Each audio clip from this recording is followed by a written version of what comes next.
Greetings, this is Frene Renaventra, and I welcome you to my recap of Critical Role's 120th episode, Campaign 3, Saga of Bell's Hells, or as I like to call it, what was the name?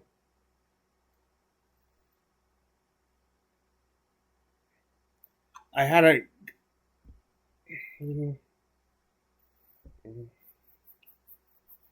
Okay, and...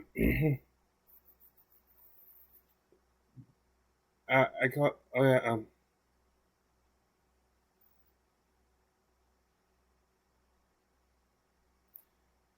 I'll just call it Prodothos, because let's face it. Or no, I'm not going to call it that, because I think that's a...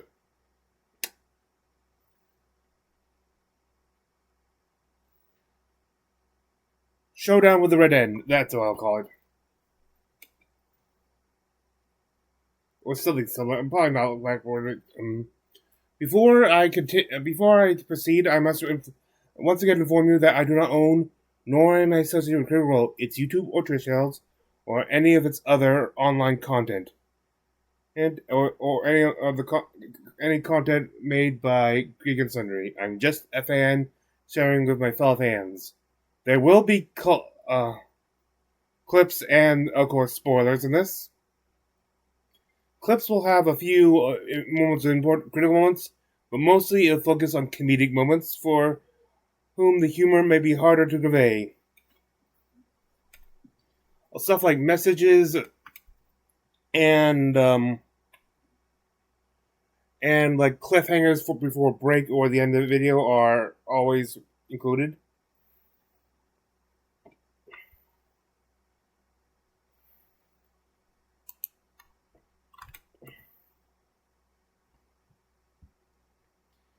And this is being recorded. Be warned. I take notes about the time slot for there, but I'm not always. But realize a good moment is there because I'm still writing notes down. So a lot of these are estimates. So I might have to adjust when I get there. And now. Hello everyone, and welcome to tonight's episode of Critical Role, where a bunch of legendary-ass voice actors sit around and play Dungeons & Dragons. Like that. Before we jump into our session for tonight, we do have some quick announcements to get through, beginning with our first sponsor of the evening, Assassin's Creed Shadows. Sam, why don't you tell us about the game? Besides just being a really awesome game, Assassin's Creed Shadows delivers on two very different player fantasies, the cunning shinobi and the deadly samurai. You get to, Liam.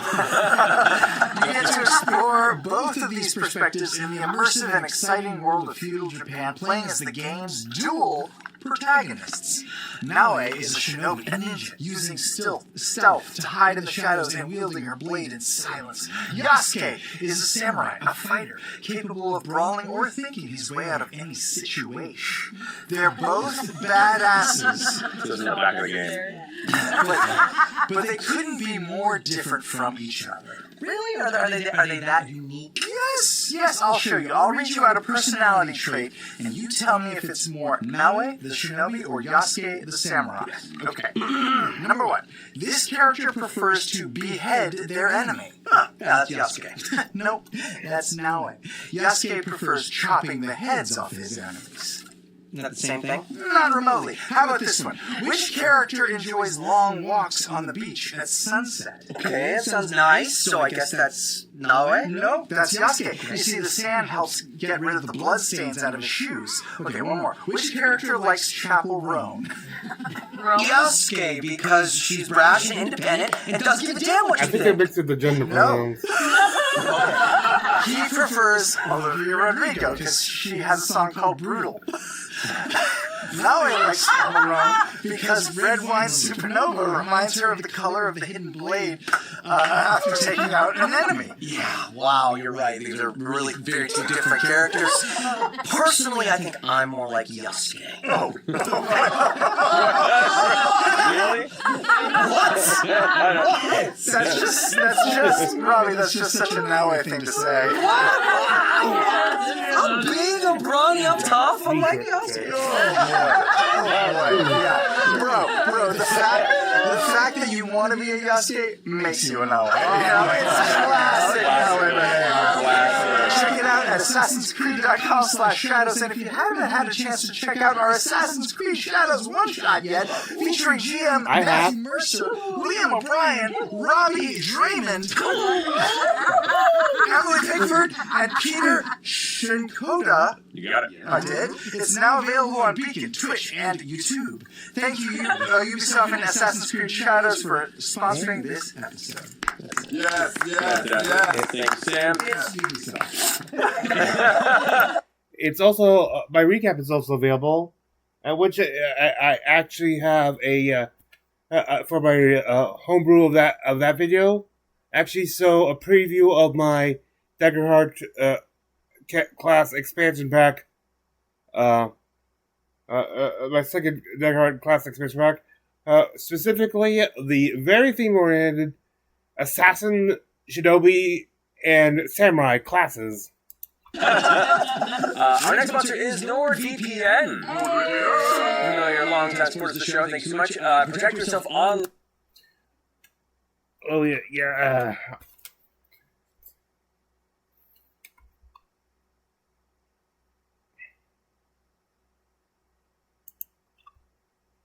Super cute. You play like this lonely shut-in who has a remote job. They get fired day. A lot of you are in it, but if you haven't heard. They're talking about game. 1 second. So, I want to announce that our video game Date Everything is coming out soon. A lot of you are in it, but if you haven't heard of it out there, it's a really fun game, super cute. You play like this lonely shut-in who has a remote job, they get fired day one, and then they get this gift from a secret admirer called the Date V8 glasses. And then you put them on, and suddenly everything in your house comes to life. It's humanized, super sexy, and romanceable. Do you like literally everything? I share because I want you to The suffer with toaster, me. the microwave, the air, even concepts and ideas, your very own overwhelming sense of existential dread, the game itself, 1.6 million words, 27,000 choices, and over 100 characters. Yeah. And where can people get this game, Robbie? Thank you, Admaster. From Sassy Chap Games and Team 17 Date Everything is available to wish list right now on Steam. Pre-orders for all 3 major consoles will be available soon. Thank you, my friends. Oh my God. I'm genuinely so excited. I cannot wait. It's going to be so good. It looks phenomenal. Marisha, you have some announcements. I do! You guys, we're reaching the end of our journey here. I know I said that last week, but it's true. There's a lot of things. There's some things coming up. I yet to see them update because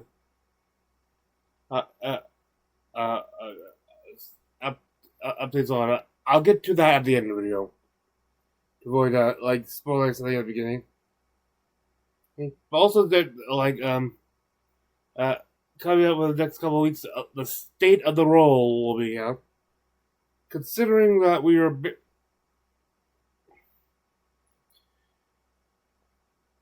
I'm getting the events of this episode should be very interesting. And then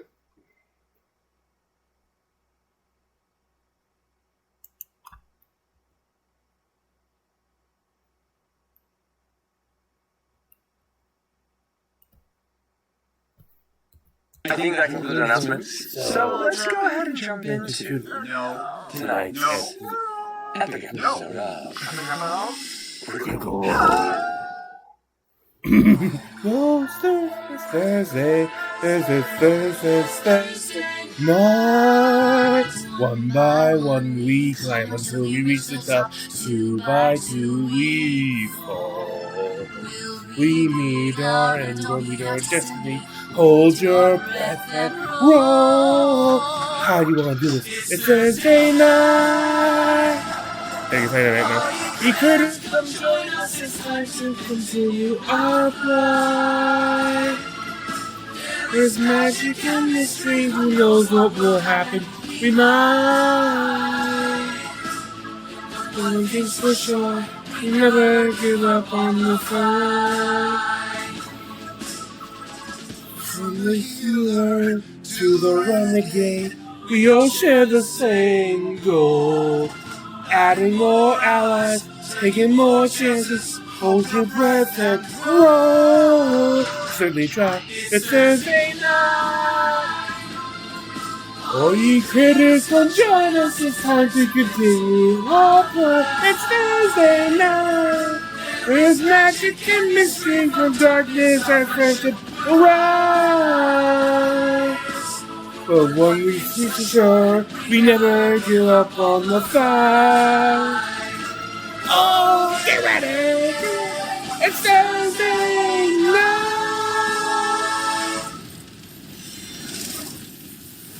Honestly, I don't think I did that bad on that one.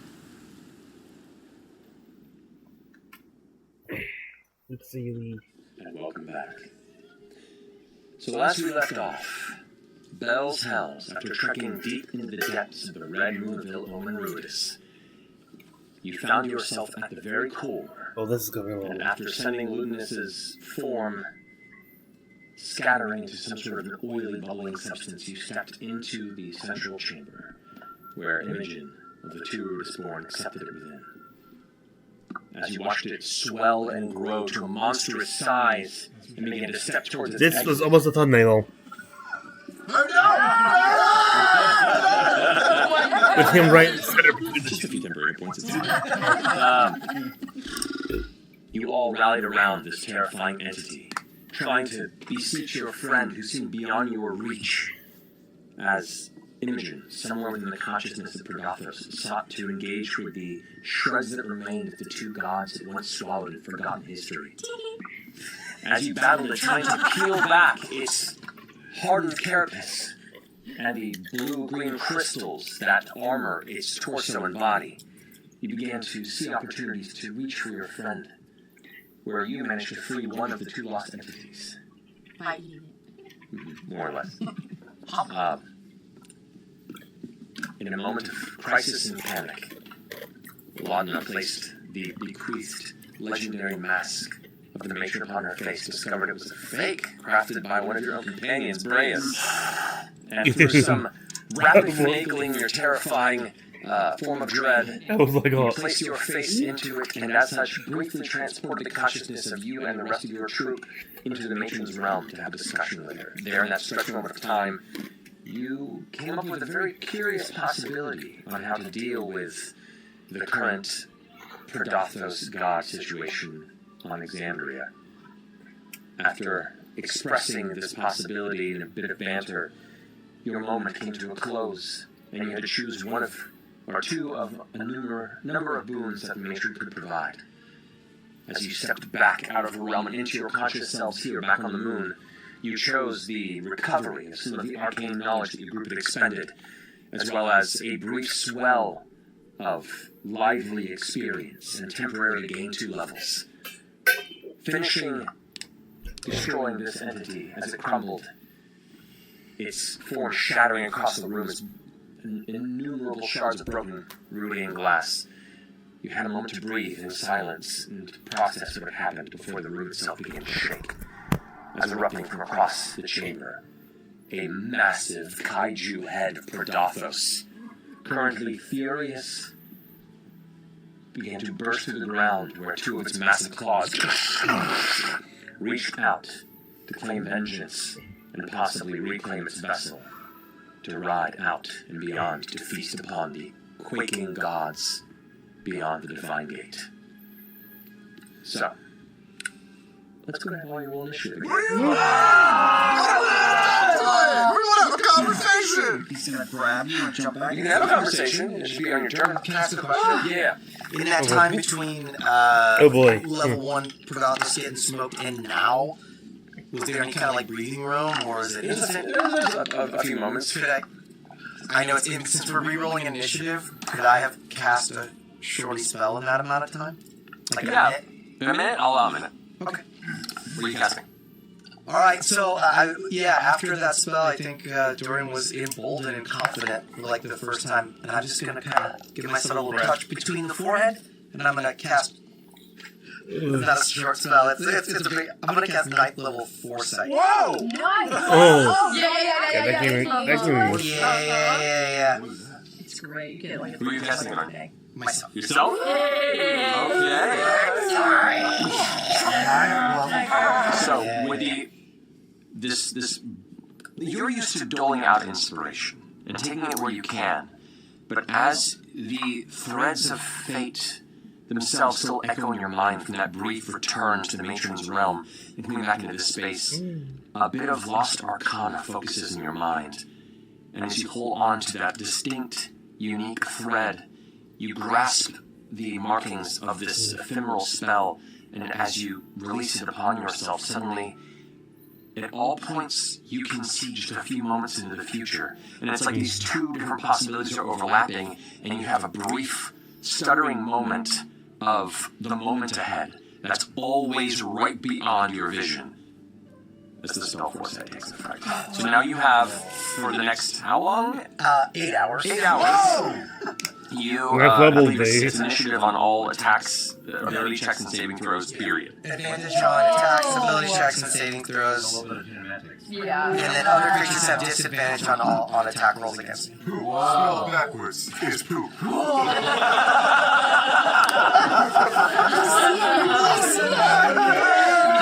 It's always been there. Wow. Upside down. Boop. That's very gun. That's Are the hands backwards, or is he doing this? It's I see. their current location. They don't seem like they're coming from any particular form. They're just kind of emerging from the ground. the entire arena is his body.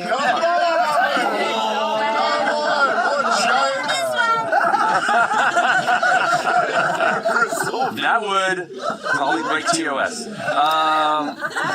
But nevertheless, 25 to 20. You should do that. Yep. Advantage on initiative. Yeah, so 23. Wowzers. 3. All right, I'm doing that. Nobody else above 20? I'm a 19. Listen, Oh, I'm a 19 as well. I have a 21. I forgot to have my initiative. I have Okay, so Dorian will chat. Right. a 20. Rollies. Rollies, let's go.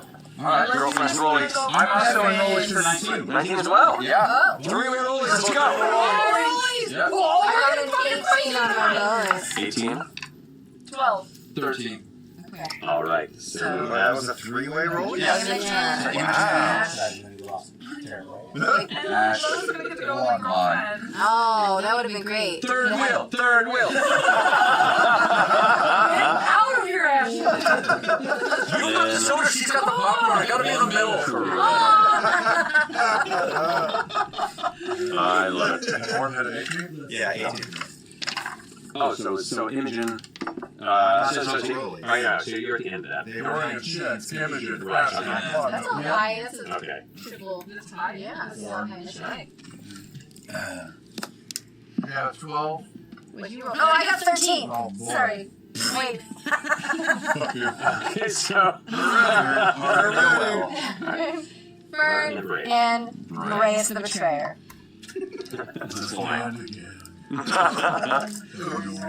Oh, that reminds me. Alrighty, friends. As Catherine. these massive claws streaking through the air, their fingers kind of reaching, their massive scythe-like claws kind of cracking in the air as it expands, and the gargantuan crested head of Ferdothos roars. Its mouth lights up bright with a glowing blue light, and you see a flicker of black energy within too that seems to Black energy where? within the core of its throat. What? His throat? Okay. All right, Dorian, you're up first to check on deck. Let's go. Okay, where is everybody?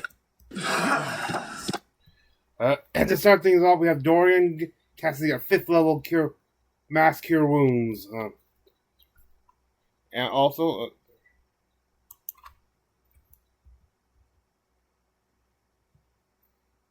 like a fence. I'm gonna cast Nightfall Awakening pretty soon. Oh, just miss. 7, 7, 8, 14, 22 plus 3, 25 healing. 25 Good. Nice healing on that. But he does it on all but Chetney and Imogen because not because he malice to it, but because they're opposite. They're not too far away. We do learn that Chetney's brand of castigation is still active despite the physical body it was on no longer exists, being destroyed.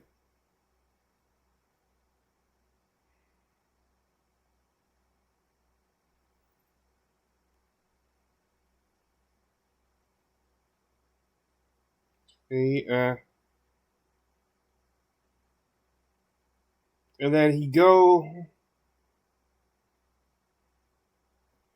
and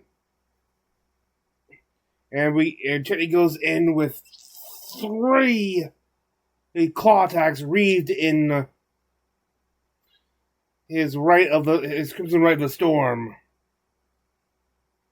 We found the first attack is a 19, which misses. He's going on for the head, by the way. He does hit on 37, but 20 also misses, so there's we're learning the range there.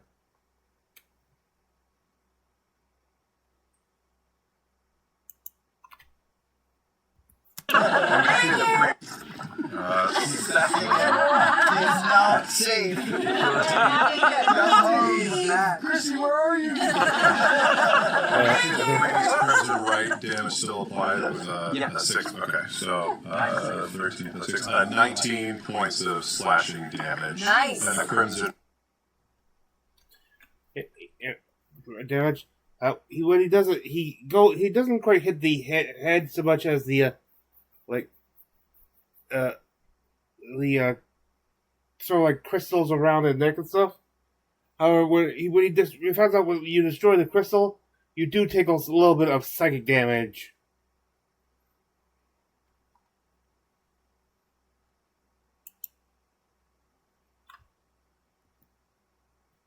Fucked up. Because of the temporary level up, I got branded the voracious, which means I get advantage on saving throws from my bloodlust creature, but I also get, on a branded creature, advantage against the branded creature while I'm in my hybrid form. Could I roll one more time? Yeah, I'll allow that. Okay. One more for the top one. That's crap. Is it 20? That's a natural 20. Yeah. Alright, so the third hit would be a crit. So I'll allow that. Yeah. So you strike with the side. The first one still misses. The second one hits and glides through a bunch of the crystals and reverberates off. You get kind of furious and angry, kind of tapping into your wolven form, and then strike for a crit on the last one. So take those 19 hit points back. That was what I did the first time. So 7, 14. The 19 still matters because that's still a hit. We're having you roll both of those. Although that second one would be a crit, right? Yeah, because the third one missed. Yeah. Anyway. Okay, so taking this back. 21, 5. 28 points this time. Alrighty. And that'll be it. I believe. Yes. Right. So do all attacks have advantage? Oh, they do. So the third one I get one. You get one more? Yep. It's natural 1. It's crit. Okay, give it my finger away. Awesome. Alright, finishing your go. Stat. Alright, so it is now initiative count 20. There's that damn thing again.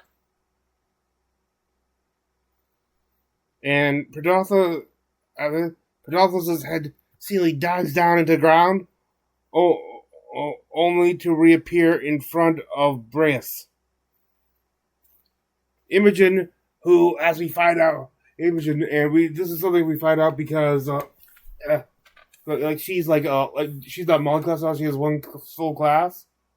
Level 17 is when meaning that now that she's level 17, she gets a 9th level spell, and she uses it on Blade to manifest a Blade of Disaster.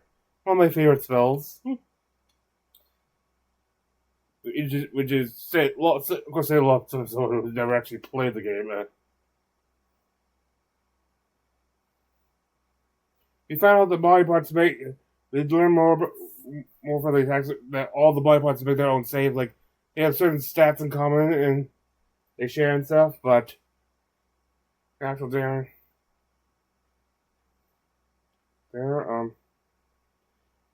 Despite its great affinity with psychic, with psychic, we know it still takes psychic damage. It gets and we don't even. It doesn't. We're not even sure if it's resistant. Which is, but it's important that knows as we should then cast Mind Sliver on one of the hands, which rolls a natural one to save. And it takes I think 1d4 penalty to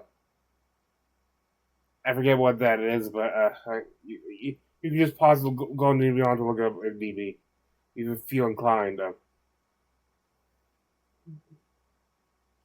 Then it uses one of its ability called Shriek of Oblivion on Ashton, Fern, and Brea. And Fern rolls a successful death and avoids all damage, so which this guess what it's like this very much works like a disintegrate. Only it's the line. It doesn't target only one creature, but though unfortunately Boreas and Ashton still take 62 necrotic damage each. Here, as I said, for dodge, Ashton swings and lands both times with a 32 and a 21 for damage. 53 total damage to him. This thing is hefty, by the way. Well, I'm not sure it does have a interesting road. It's fairly hefty, but it does have a... Anyway,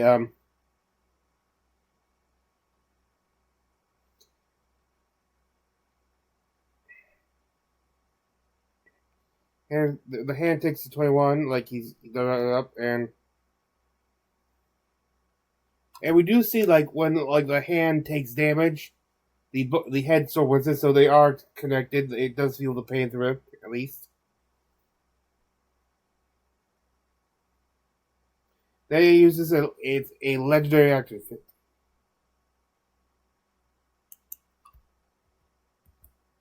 A meteoric one of the limbs of a Paradophos the Evolving.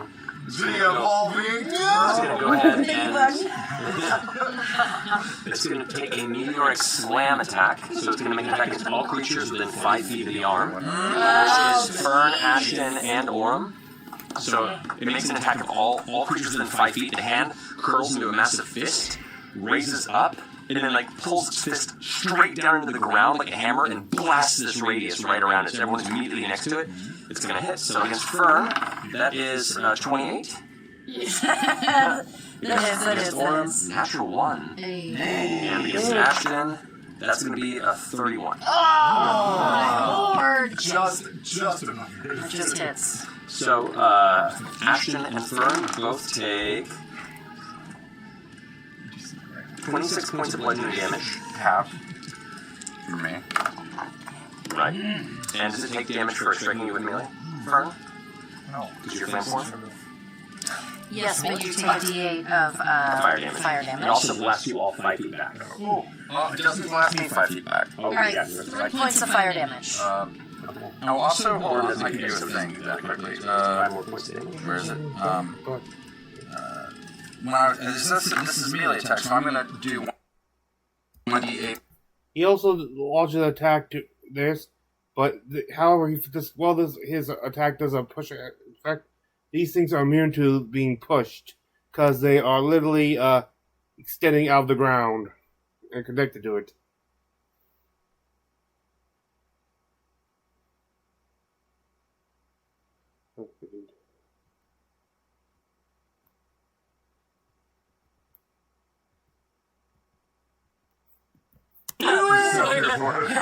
Okay.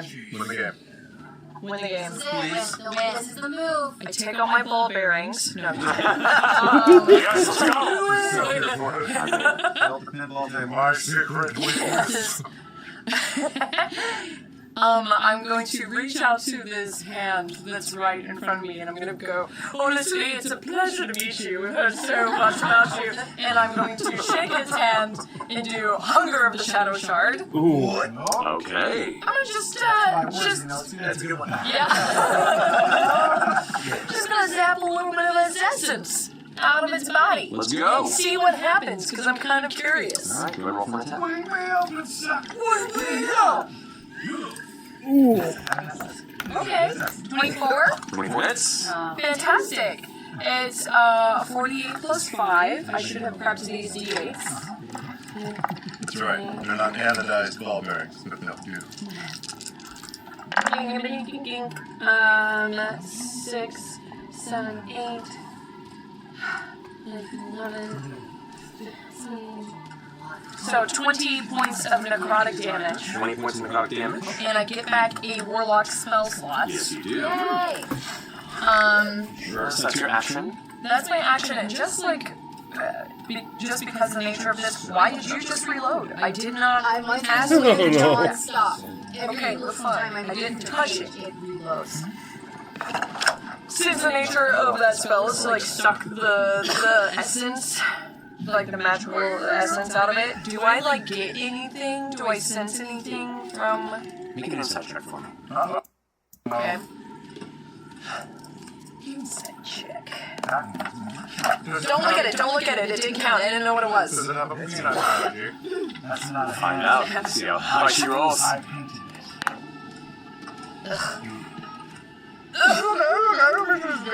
11.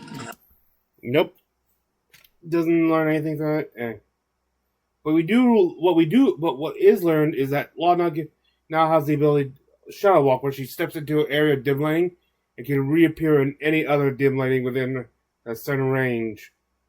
I think it's like 60 feet. The way that might be for the Way of Shadows monk.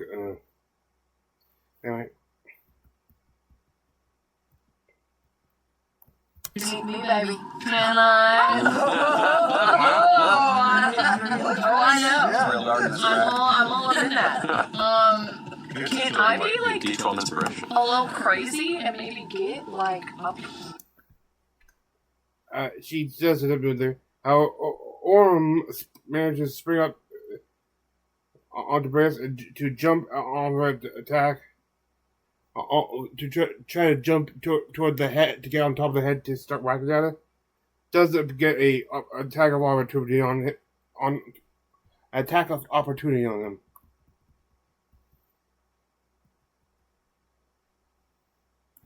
Yep.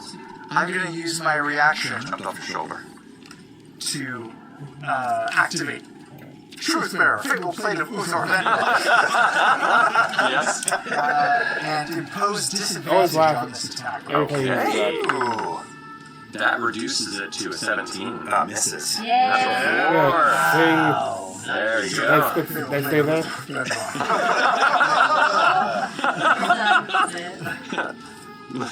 Yeah, but the whole thing every time it doesn't work. Yep. What's the later one seeker? Is that what you're saying? Alright, sorry. Alright, so from that goes ahead and his forms leap onto it. The attack strikes towards you. As you feel like the shadow coming over you, Breas steps in and just kind of deflects it off with the shield as you dart off of Breas and land onto the top of its head crest. I hear him shout the name of his armor, and the giant hands slam into the ground. I land on top of this thing's head, hold up a blade blessed by the Wild Mother, and begin to slash into its eyes. Here we go. Go for it. Why did I do advantage? They were both 18. Can we call it 18? Sure. All right.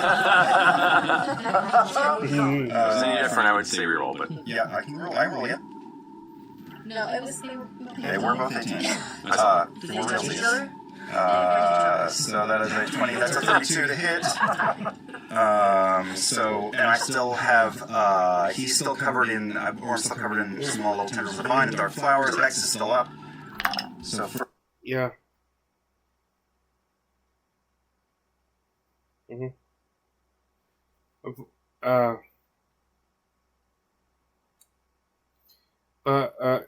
Okay. Pinotho's response to his attack uses the reaction to condense glass as it goes, which gives it 20 temporary HP.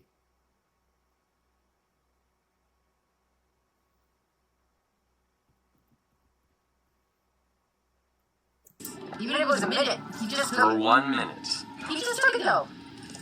He took it at the end of the last fight, and if I allowed him a minute to pass. DM give us. DM take it away. Don't feel bad. It would have probably been the same thing. So the potion of mobility, unfortunately, is no longer in effect. Oh, he just took it. It's Robbie's fault. It's actually worked effect There's on only 8 longer. points in the curve So far. But you blasted through its briefly condensed flash shield. Sure. Second attack is 17 and misses. Unfortunately, okay. Next up, we have a 21 to hit. 21? Just misses the head. Okay, so the head is What was it? 21 missed. Okay, yeah. So that was 1 slash out of 3. I will action surge since I'm up here. Okay. Same exact roll, so that misses. That's 22 to hit. 22 does. Okay. 22. 10, 21 points of damage. 21 points of And damage. for the last one, as I'm just trying to carve it. Goes for action surge. But unfortunately, then Pedopoulos uses Maw of the Red End to give 38 piercing. And manages to eat Orm, swallow him. Oh, which is bad for him. Thankfully, he saw his bonus action to Misty Step out of there.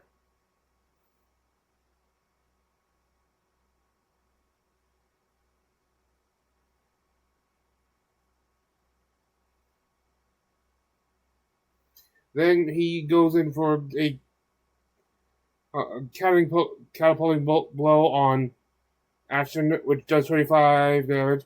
Thankfully, he is not tossed aside because he succeeds on the save.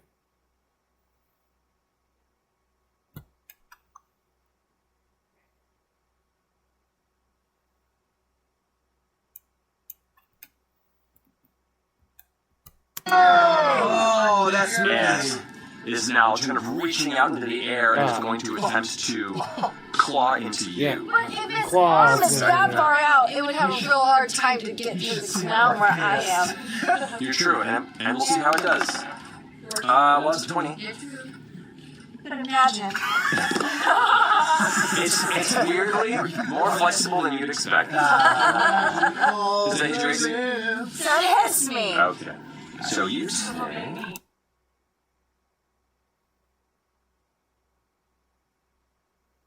Carto legs. He's got no kneecaps. You take 22 points of slashing damage as it just strikes down and carves you, like pushing you against the wall. You feel kind of the warm sting of its claws that cut across your torso and your shoulder.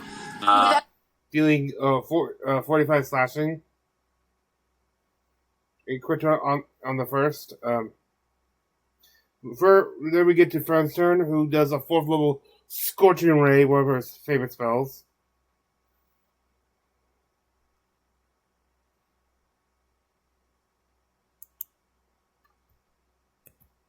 Natural 20. Okay, Alright, now the middle finger is the crit. okay. What are the other 2 hits still? She's hit with all of them so far. Okay. As a matter of fact, the remaining 2 to that hit, so leading to 42 fire damage. Kind of low considering all the hits. Well,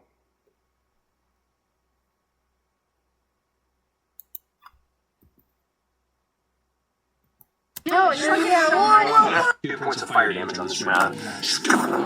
Massive hits, flames curling up it. It was so hot it shrunk your shirt, Laura. I know, you're yeah. All this excessive heat. That's why I don't do it. You can't pull the sleeves down. Awesome. So that's your action on your turn, your bonus and movement. Okay, so for movement, You can move anywhere within 15 feet of that hand without escaping its combat range. However, you are also within the attack range of the that's massive. kind of like a bad spot. I kind of just want to move out of its if it's Like here. like maybe to the That's about as far as you can get without leaving that Okay. hand's melee. All right, I will do that, and you are then technically. So that wouldn't move you out of the melee of that hand. Didn't that hand always use its reaction, or that was before its turn? That's true. I mean, I don't know. they each have their own independent reactions. Okay, and then Mister's gonna throw some shit. Go for it, Mister. That is. Oh, that's 16 plus 28. 28. That's a hit. Okay, so that's. Balls it up. Gets ready. Burning on the side. If a massive kaiju could look incredulous at being shat on from a monkey, it would be. Yes. However, Predalos then go use the legendary actor to use telekinetic vacuum.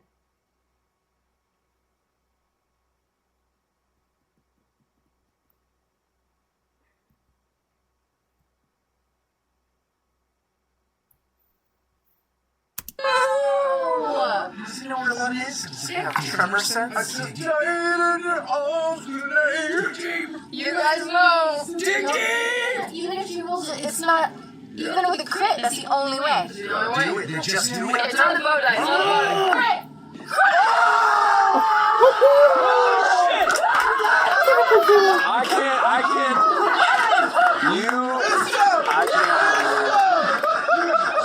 I can't believe that. That bow dice fucking rocks. You guys Babe Ruthing this shit is crazy. Everybody start yelling at your dice.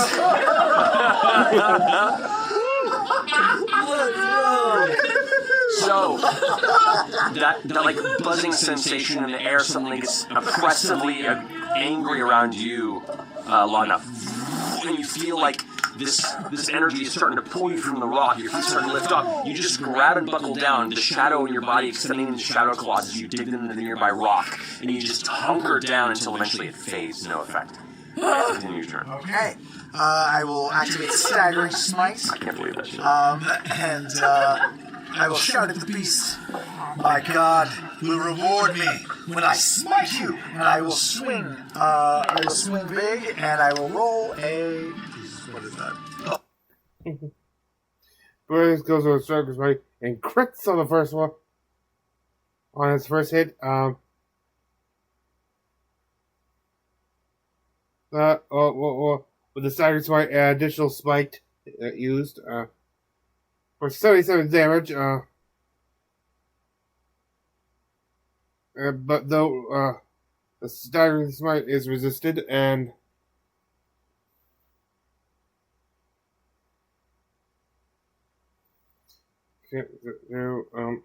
two and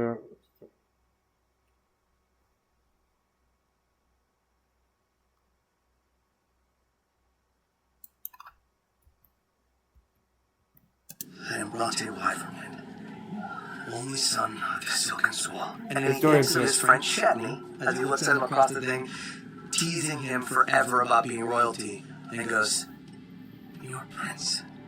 And then, as I do at 7th, 9th, 8th level, I was kidding, 7th, 8th level. At 8th level, I'll cast Crown of Stars. These little 9 motes will sort of pop up around his head. For my action, 7 motes? it'll be. Or is it 9? I'm gonna cast at 8th level, which I get 2 more Okay, motes. So okay, I'll let's have go. 9 motes. You got it, 9 motes. And then for my bonus,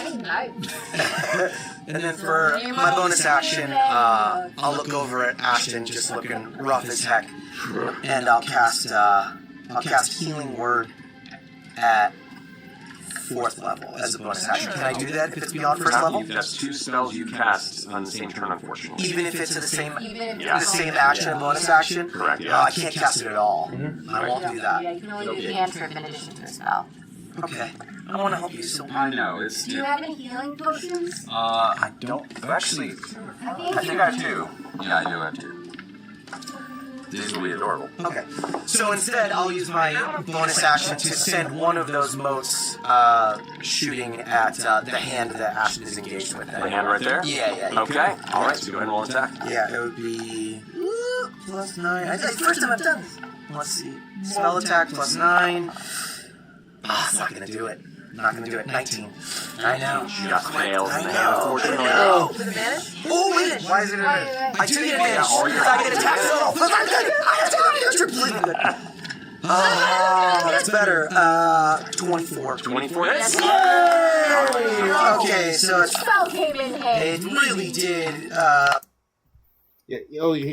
Yeah, he's foresight spell.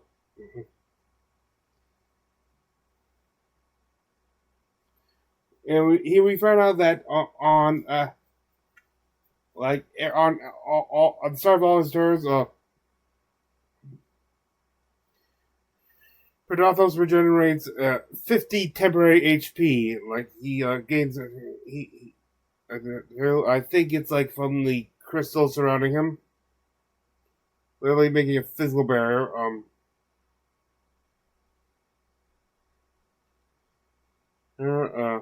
Chet goes in with I think he may have said, I think he manages to switch to a roar, the right of the roar, which does thunder damage, which Predathos is vulnerable to due to his crystalline structures in his body.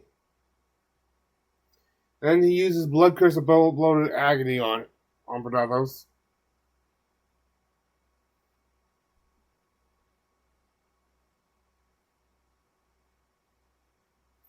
Predathos' boot starts out like withdrawing arms on the ground and moving on its air, and causing Friend to be flanked by his arms.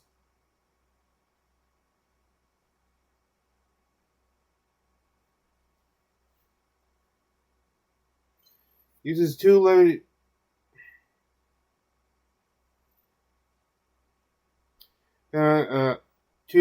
actions to use his I think it's called Screech of the Ravenous Mine.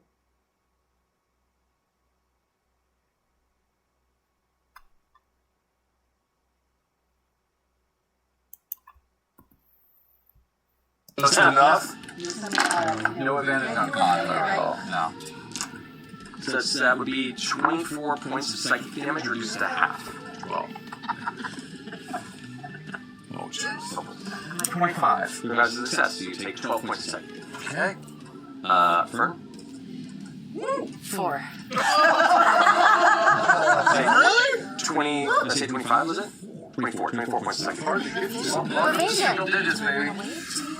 You can use it once per turn. Ashes and singles one. But maybe it'll be something bigger. Because one of those ones was like 50 something. Not have Barbara down. Arbor down. Listen. Or at least take Take it. Barbara iffy, at the Use very evasion. least. Well, evasion is being against an attack. This is kind of a blast, I think. I just wanted to let you know that I Well, it's not a have it spell. now. Hold on. So I can use Evasion it. is not dexterity saves. Oh, sorry, specifically. which is constitution Uncanny save. dodge. Uncanny That's dodge is a what you're thinking. melee. Yeah, so it's uncanny dodge is a melee attack. Oh, Sorry, I got that mixed up. Don't you have uncanny dodge too, though? But it's for dex saves specifically. Correct. Can you have but that'll be, yeah, but then so then I take half damage if you do uncanny. But I'm wondering if I should save it. You are so low. Against this. Yeah, It's a- Yeah, keep in mind, this is like the second stage of Rockstar, and they still have the damage from the past, so. Then Imogen comes in, casts a lightning ball, 8th level, like very powerful, very powerful. But not only that, she uses a sorcerer board to transmute it to thunder damage. This is a power move on her part. It uses up 2 legendary resist off of this on an arm, one of its arm. It manages to get both of the the 2 arms currently, 2 of the arms currently visible and the head. But it uses 2 legendary resistances to save the one of the arms and the head from taking direct damage. The other one takes the full damage and shatters.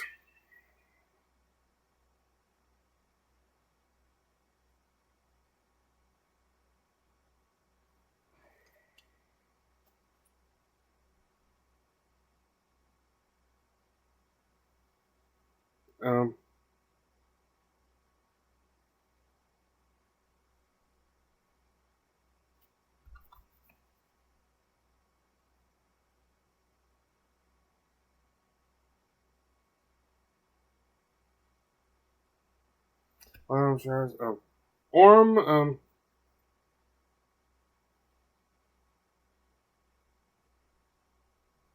Sorry, one. It does like 96 thunder damage to the head. Because it's vulnerable. It's the save throw is countered by its vulnerability.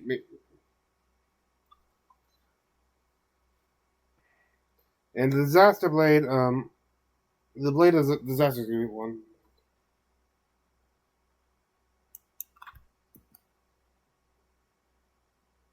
My crits is 12d12. They're talking about 12d. A hit from a blade of disaster does like. One second. Your shit still? No. Spell that she cast, the crits an 18 plus. My crits. 12d12! It usually does 4d12, but our crit, it not only doubles, but triples. My crits is 12d12.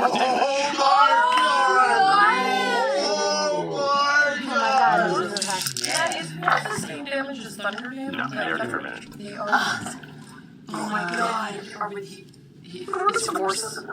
Force says standard damage. 21, Thunder is the one that seems to be 24, 24, Why? 34. My bullets versus the versus crystalline rock structure of it seems to not do well. God, 51, 57, 59 points! No! 59 points. So in one round, you've done over 170 points of damage.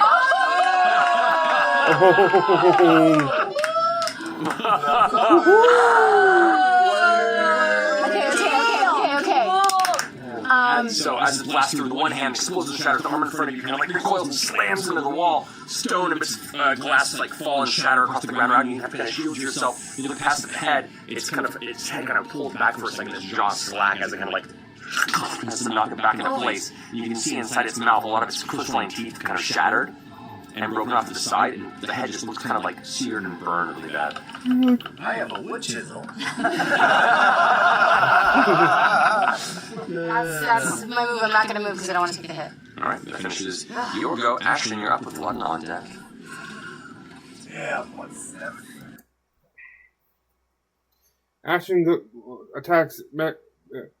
lands an attack on the big hand with a chaos burst. Lana uses a third level, a standard ball, but then also quickens a chill touch on the head, which because they're at level 17 and it's now its maximum power of with using 4 dice. Manages to get 20, and can't regain HP until her next turn. But unfortunately, then Pedro's head calls in some new arms out of the ground. They uses another Oblivion Shriek.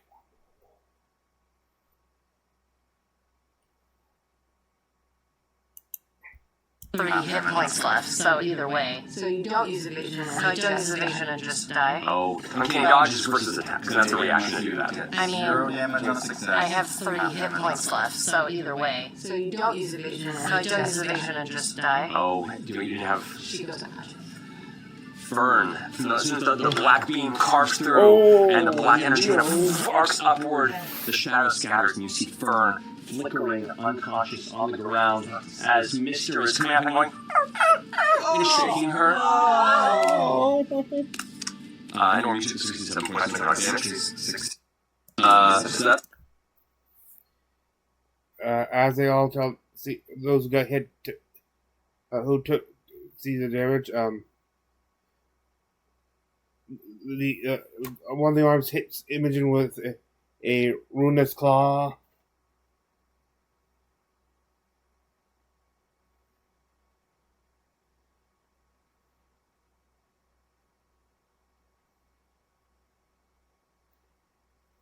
And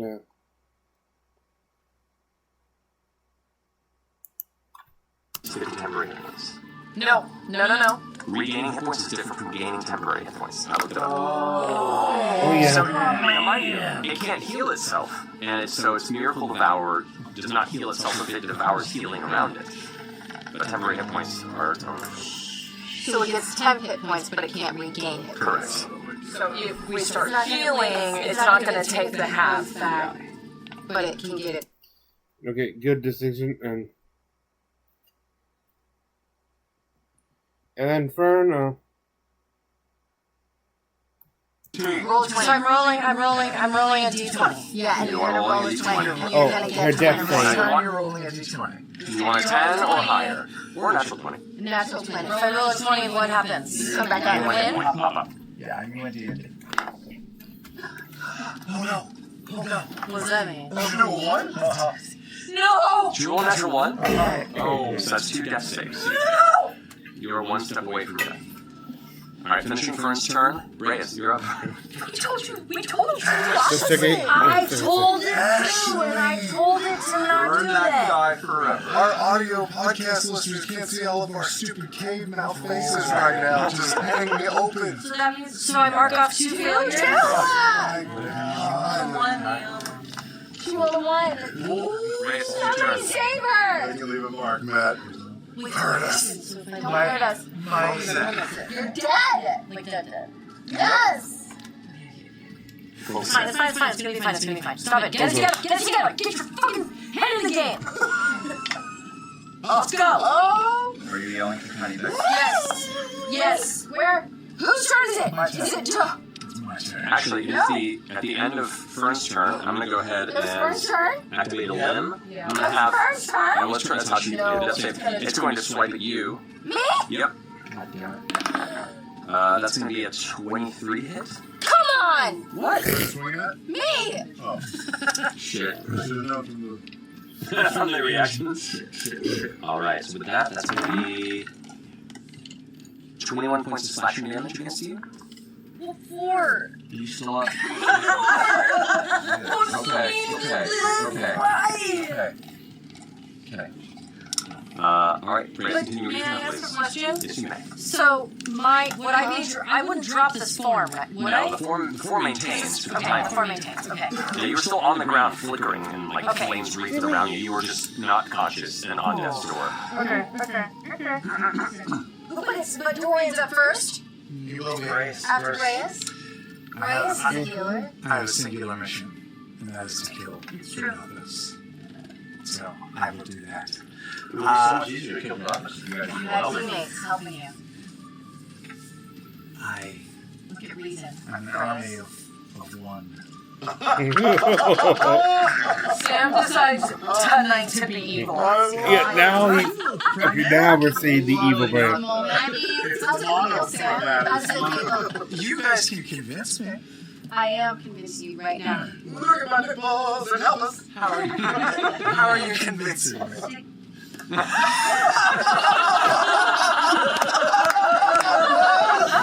Everybody give it one. Apparently. Did you just show me your titty? It might work. That might work. Do it! Can you roll a persuasion check? I'll perform my case. Roll performance. No. One titty. Sure, my titties. Disadvantage. Wait, does she get a bit? Your heart's really not in it. Okay, I have a really high persuasion. 20. Whoa, shit. What do I roll? What do you want to roll? You want to do Think what you want to do. I think you go with the one that won't, which could not lead to a death, and therefore get a arch hag who not only would you no longer be able to have booty calls with, but would probably hang a wall. You're helping us. Well, you are Put you momentarily through all distracted seeing and her go by with other briefly caught in the booty calls. crossfire of an I evil love Your full flash. number because being I'm, your like, beloved just house. barely behind this. Like, you don't even see my face. It's just a titty. It's like streaked with glowing pink I light. love it. Really nice titty. You could save 2 more of those on her! There's more where those came from! It's like you saw one of those globes at Sharper Image. Reyes, An action? act as you wish. Yeah. Is lay on hands an action? Shit, that's my whole fucking turn to save this fire lady.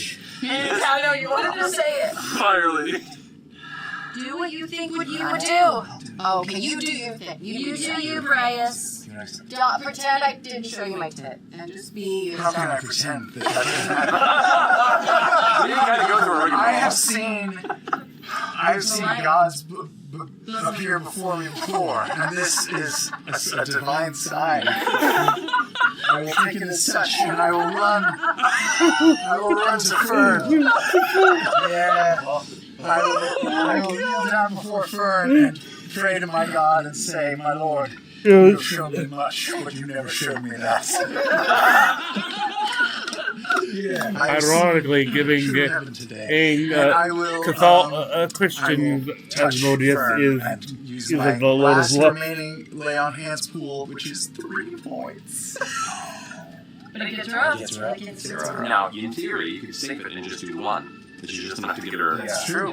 Yeah. Honestly, I will be selfish and save the other side. Just saying, from a tactical standpoint, that is pretty smart. You might have to do that again. Let me just see one more.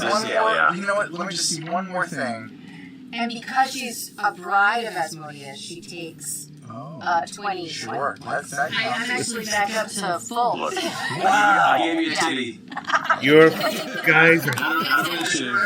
guys are full of something. As with so many others, one glimpse of movie and all religion just. And for my bonus action, I will. Well, is Rodman within? Sorry. Just turn this in the beginning of the beginning of Ellie. oh god. Is Lana within aspiring range of me? Probably not. Lana? Gallows humor. Yeah, you. What's your range? 60. I guess I could have done it before I moved. No, you're way up. No, you're way. She's oh my god. She's halfway up. 14 moves. You got it before you move. You could have. You would have been just in range before you moved. All right, I will inspire Lana by saying, "I'm not all bad. I painted this." Yeah, that's not. Wow. So good. I'm a sucker for presents. Give it to me. I throw it to her. Make an athletics check for me. Oh. Okay, athletics is 22. 22. You catch it in the middle of the air like a boomerang. We're getting there. We're getting somewhere. Show her my titty. Okay. It's an udder. Do you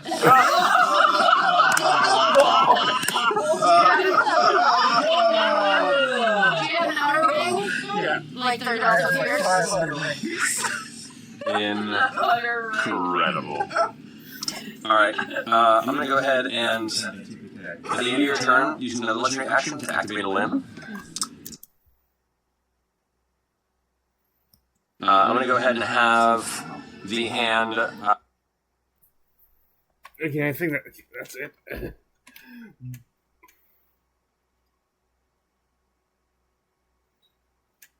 It's going to strike you again.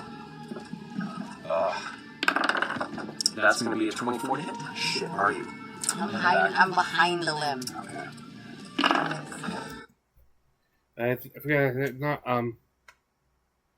I know that Dorian on his own manages to strike the ball against it. It cuts down the hand. Then tries to go after the head, but not before doing a healing word on Imogen at. No, sir. He does a healing word on Ashton, healing him 21 points. It was like he's trying to figure out who's hurt, like or hurt, Ashton or Imogen, but Imogen still has a fairly good 31, considering how late in the game it is. Well, Ashton was really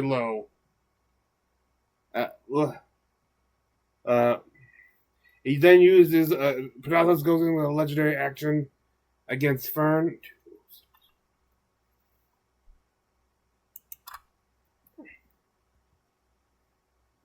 Filter Mania. Yeah, I just had a turn to get up. Oh So it has advantage on the attack because you're prone. Okay. Except it doesn't, because I'm going to impose disadvantage thanks to Truthbearer, Fable, Plate of Uthar Vendron.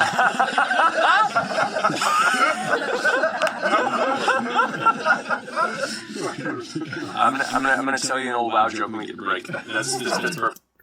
Manages to shield her, preventing her from taking the blow.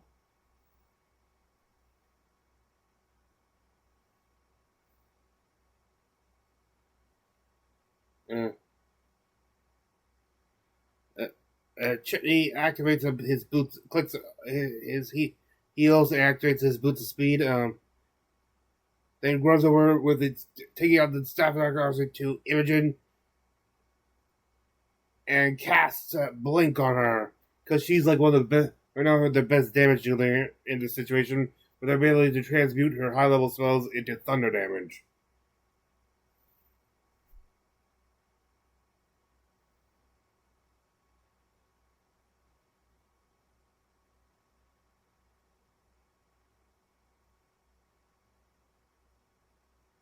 The hand, Pedal's move around is repositions his hand. Imogen uses her blade while she's Imogen's still on the field because the blink hasn't taken effect quite yet. Uses her blade of disaster against the hand. Then uses a then goes in with another lightning bolt trying to target multiple again. And of course, once again, transmutes the 6th level lightning bolt into a thunderbolt for 84 damage.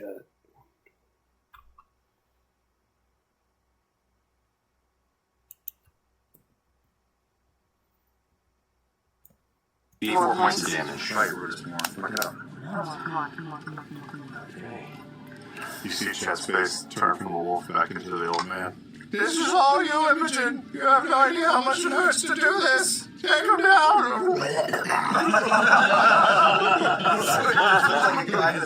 In a Muppet suit for a second. Old man face a giant wolf suit.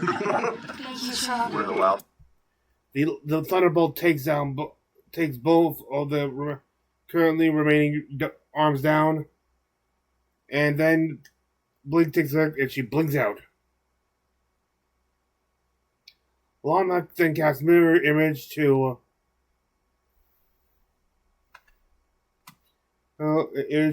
as a layer of protection for herself, and then goes in with Eldritch Blast.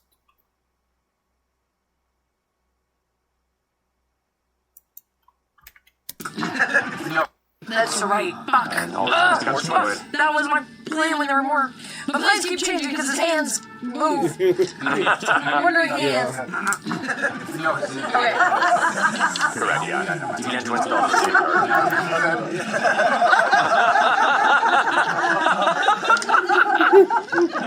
I knew tonight was going to go. I do have 4 of these, though. Hello. Level 15, you do. Yeah. So, 13. It's 22 to hit the head, right? So 9 on 0. One's a natural 20. Nice. 17, 13, so 3 hits with 1 being a natural 20. You got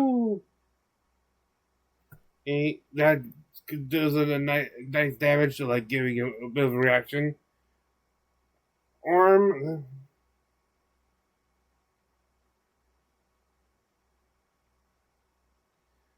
then goes and rushes to her and feeds her a potion.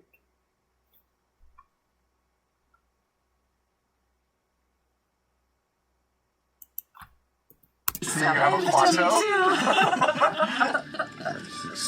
44 points. 44 points of healing? that was a big boy. And then I will use my last superiority die to use bait and switch. Yeah. Nope. I missed something. 7, 9. Put it in there. Second mouth. Just like Animorphs. What if you Is that what her pouch been all the time? Just her delivering a second one? Like last episode. Oh, that actually would make perfect sense. 44 points. And maybe switch which on her which ups her AC by 6, a good roll, which along with her shield spell still be up, gives her a makes her AC temporary 28. Prodafos then uses another Screech of the Ravenous Mind. Fern's like around 5 to 8 HP after that. Breas also takes the damage, and while his staggering smite has been his staggering smite and concentration spell, which is an active time, allowing her to do big damage, unfortunately is dropped due to bringing concentration.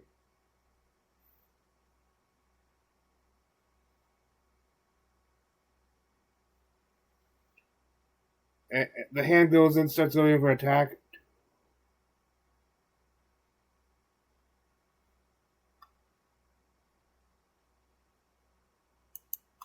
Sword into my shield to get its attention. Let's take it up to you then. Yeah. Pointing it.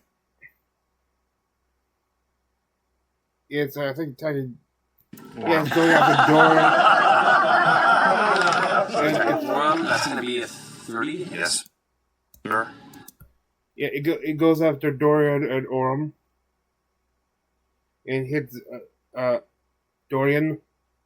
Fern uses a 6 level spell to casts a 6 level Flame Blade.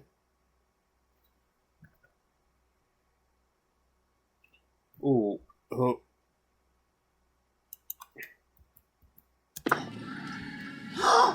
gonna take a hit. Come on, just work. There's a bit of a he lets her have a flame, which maybe be rules written. You're for 40. Oh my god! Oh shit, you read that dice! I didn't roll the other one. Okay. Fuck, okay. Okay, I'm asking because your friends are currently engaged in melee with your target. You will get sneak attack on this. What's your sneak attack at your current level?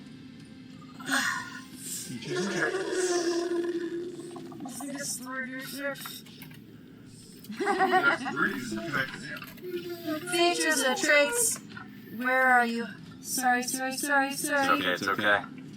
Here it is. You can do an extra 46. Okay. So it'll be an additional 4 on top of. Okay. Great. So 96? that would be 9d6 plus whatever additional damage you deal. Because it's flame damage, so you do an additional. So. Roll the dice. And then I get a D8 because I'm on fire, and then a D8 because of enhanced bond. You double all of those, or just the... You double all the rolls dice. Yeah. All of it, even the 8s? Yeah. Double everything. That is epic as fuck. Alright, let's go. You got your baby tooth. I did? Okay. Yeah. I'm using it. Alright. Okay. Alright. We got a few 6s here. Alright, we got, 12. 18, 19, Drew is sneak attack. 24, 25, 26,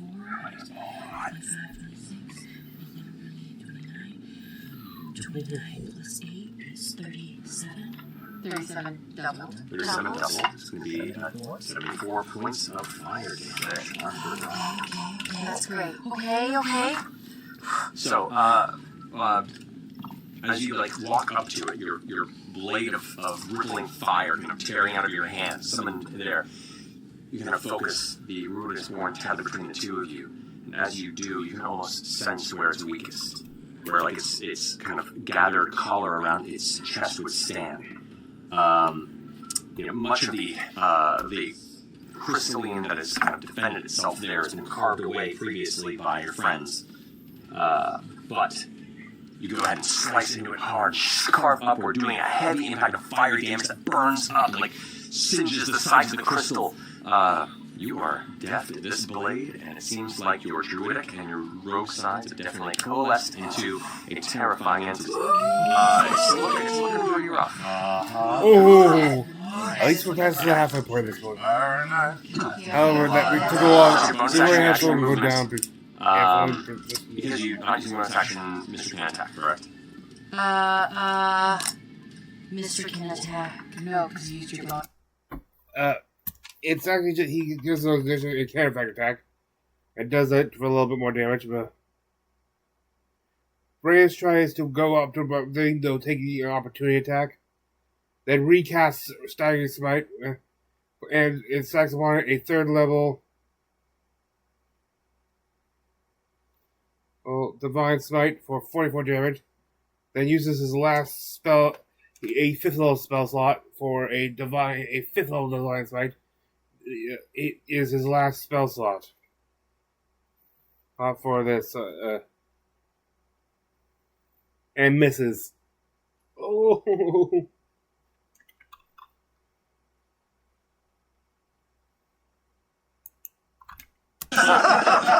Level spell for Divine Smite if I hit. Can I choose after I hit? Yeah. You can choose afterward, yeah. Oh, it's terrible! Don't look at me! That's gonna miss, unfortunately. One heavy impact that splatters black and red across the front of Rathos. The other one, it slips out of your grasp and like flips in the air and lands on the ground next to you. It was so cool! I got 102! There we are. Alrighty.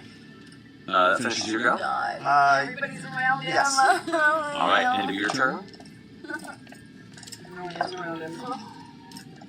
End of your turn, so I'm going to go ahead and spend two legendary actions. And use use Maw of the Red End. Silver bars! Wait,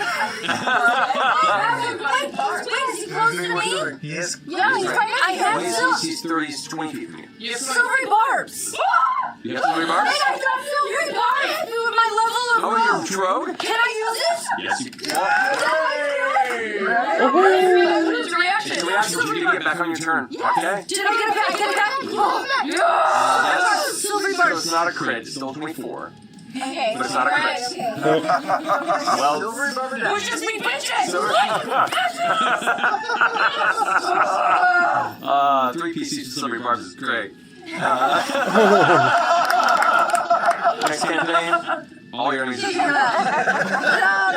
That's awesome. Alright, cool. So it's a regular hit, I believe, right? 24 it is? Yeah, that's a hit. You can Alright. transfer that crit to somebody else, or you can give it advantage. Marisha, Just an army. I didn't want to do anything give it anyway. advantage to somebody 14 else. mages. It's like, nope. Normal. So give it to Aura. But all my, Alright, when so- you give it to Shaggy. So that would use a 2nd level because of my first. No. Oh yeah. Really? That's a lot of dice. 8d8. Oh my god. In the world battle.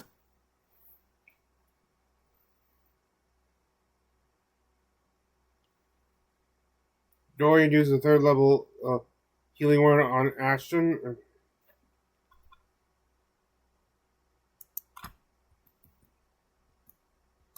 For my turn, I'll just start hacking away again. You're within 10 feet of me, you get a d4 to add to You your can add d4 to your attack. Okay.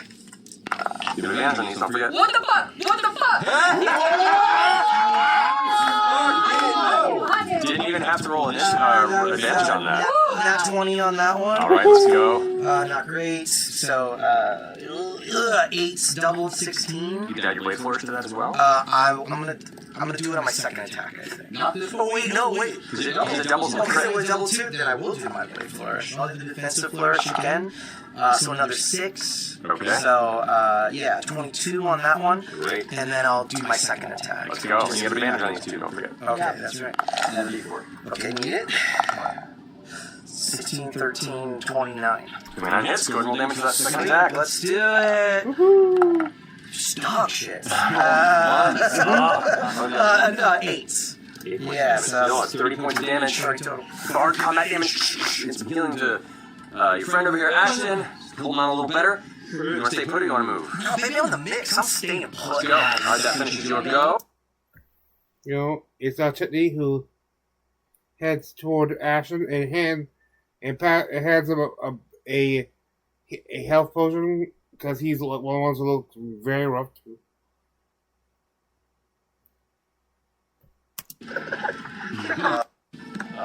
Chutney, and I'm on that. Thank you. I'm going to take 2 swipes with turmoil. God damn it. Because he had to ask Sam to do it because he's a little too far away. And a 18, 28 to hit on the second. Alright, you know what? Actually, it's going to go ahead and reaction to Command's Blast to add 20 more temporary hit points.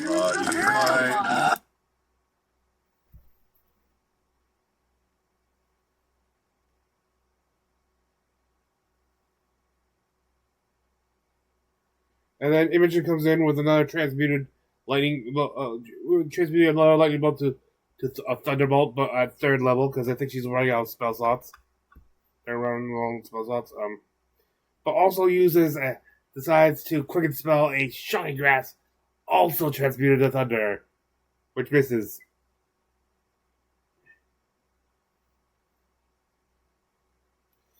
Hey, it's a cool thing to.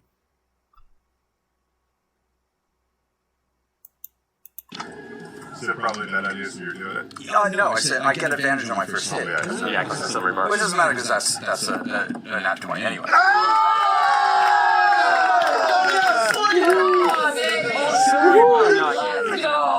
One, two, the rest of my d6s. Actually, no, here they are. God, come on. 1, 2, 3, 4. I get extra D. I've gone up the number of D. So 2. I actually.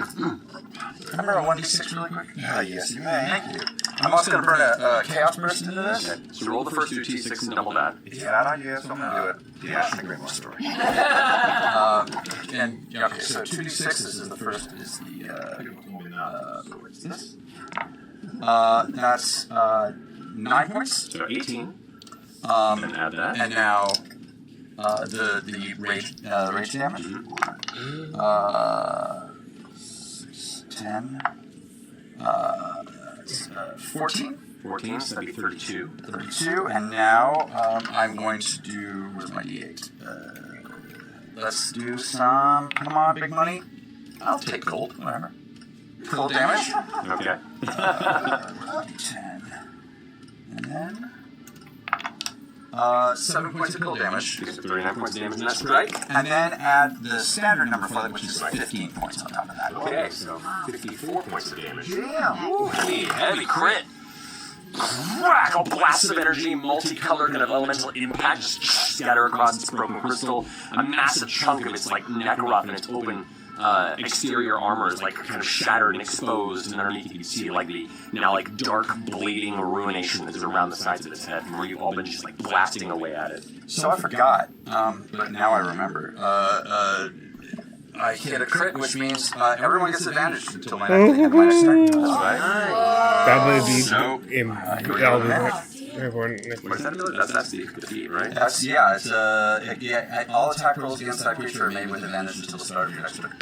That's so good. It's so dirty. No, not dirty. But it hits.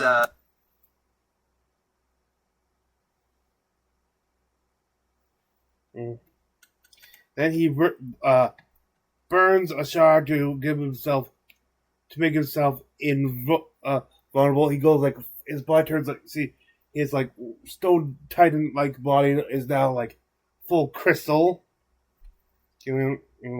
As he burns his shard of Comor.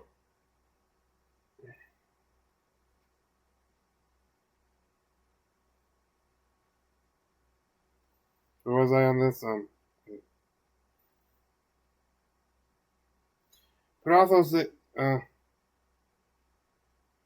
uses a slash attack on Dorian. Then uses telekinetic vacuum on Laudna.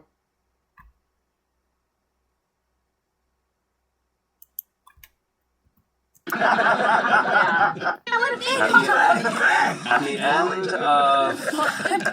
the end of Ashton's turn, I have one more action to do. It's going to telekinetic vacuum you, Laudna. Go make a strength saving throw. What?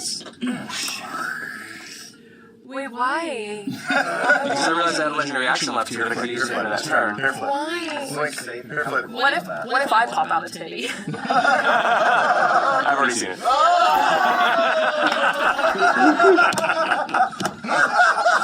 Strength saving throw. Okay. Use my bow die. My bow die didn't fail me last time. I'm not complaining, but... What if I do this twice? That's 20! Oh, it was actually really close.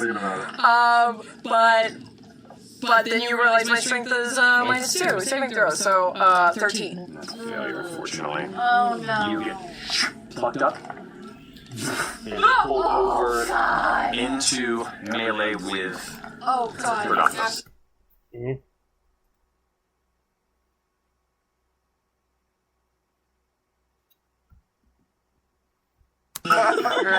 Is now a good time to talk?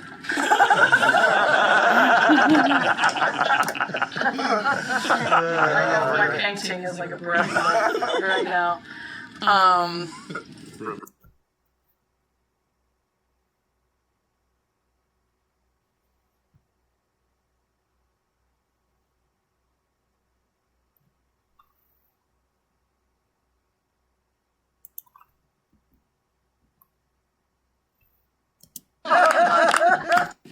Darkness. Okay. Oh, try to walk, you know. Damn it. Try to use the teleport to shadow to avoid a Wait though. darker. Wait. Because it's a bonus action when you quicken it. And then is it a bonus action to step into It is a bonus action to teleport. You're right. Uh-oh. You're You can right. still do it, but it'll be your action and bonus action. What do you want to do? It's a really smart move. That is a really smart Defensively to get out of there, but also that's your Right. turn. So it's up to you. Okay. No, I'm not gonna do that. Mm-hmm.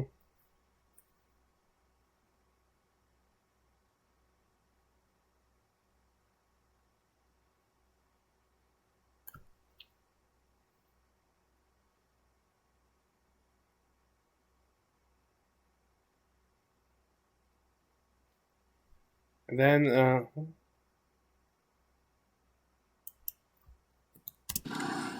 Jesus. Does this work? Can I use my reaction to burn my last curse? Yeah. Which is Blood Curse of the Eyeless. Yeah. Which, within 30 feet, I can use my reaction to roll a 1d10 to subtract the result from the creature's attack roll. I can choose to use this feature after the DM rolls. You may. 1d10. So it's a 24. Okay. I'm gonna roll pretty high.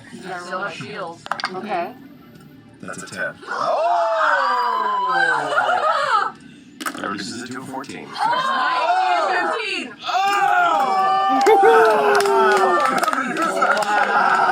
I don't know why I haven't used it. It's a great blood curse. But I guess if there was a time to use it, this is it!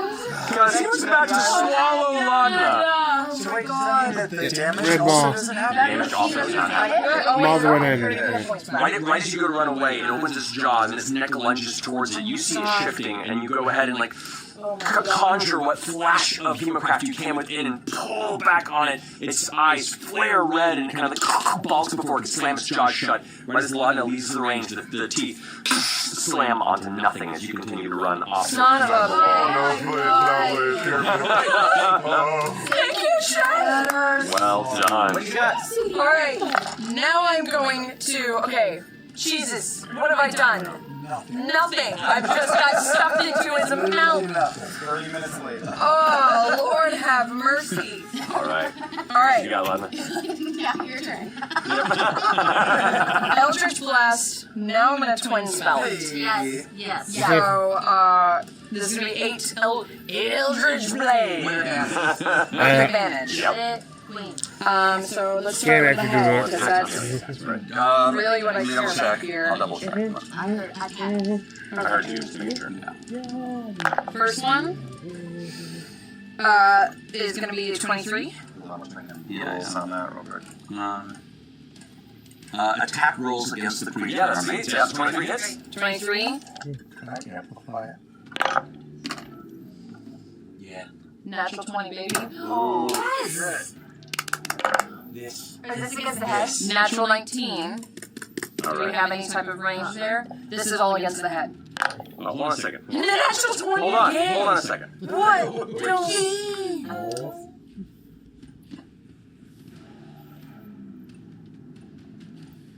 Oh, he has like suspense is killing her. So, Eldritch Blast technically cannot be twin spelled. Once it has to have a single target, right? Once it has 2 blasts, it can't be twin spelled to multiple. Otherwise, you're just doing 8 across the way. So just double check. So you So I- didn't twin it and you just I did the head. didn't. You did 20, but you just did those 4. So that was Fine. Two that crits. was- 2 of them were natural 20s, which is crazy. So yeah, Okay, all 4 hit. all 4 hit against the main head with 2 of the main crits. Let's go. What? Hold on, hold on. You guys are doing turning pretty well. Stretch out my leg like. Okay, let's do the 2 crits together, because why not? Oh yeah. You're double 9s. So that's going to be 18 plus 18 Yeah, 36. plus 5 and 5. Right, so there's a 46 damage. So 46 damage for the 2 crits. For the That is others, just half attacks. that's a 10, so another 15. Alright. This is insane. This is making up for every shitty roll we've ever had. And a 4, so that's 9. What was that total? 70 points of damage and an Eldritch Blast. That's heavy. Ooh. So, just describe to me how you barely dodge being swallowed by the centipede and spin around. How do the Eldritch Blasts look as you lob them? It's just getting fucking meaner. They're getting meaner and meaner. Let go. Orm then basically runs around the border of Prodothus' head, not making sure not to attack off. It just keeps hacking at it.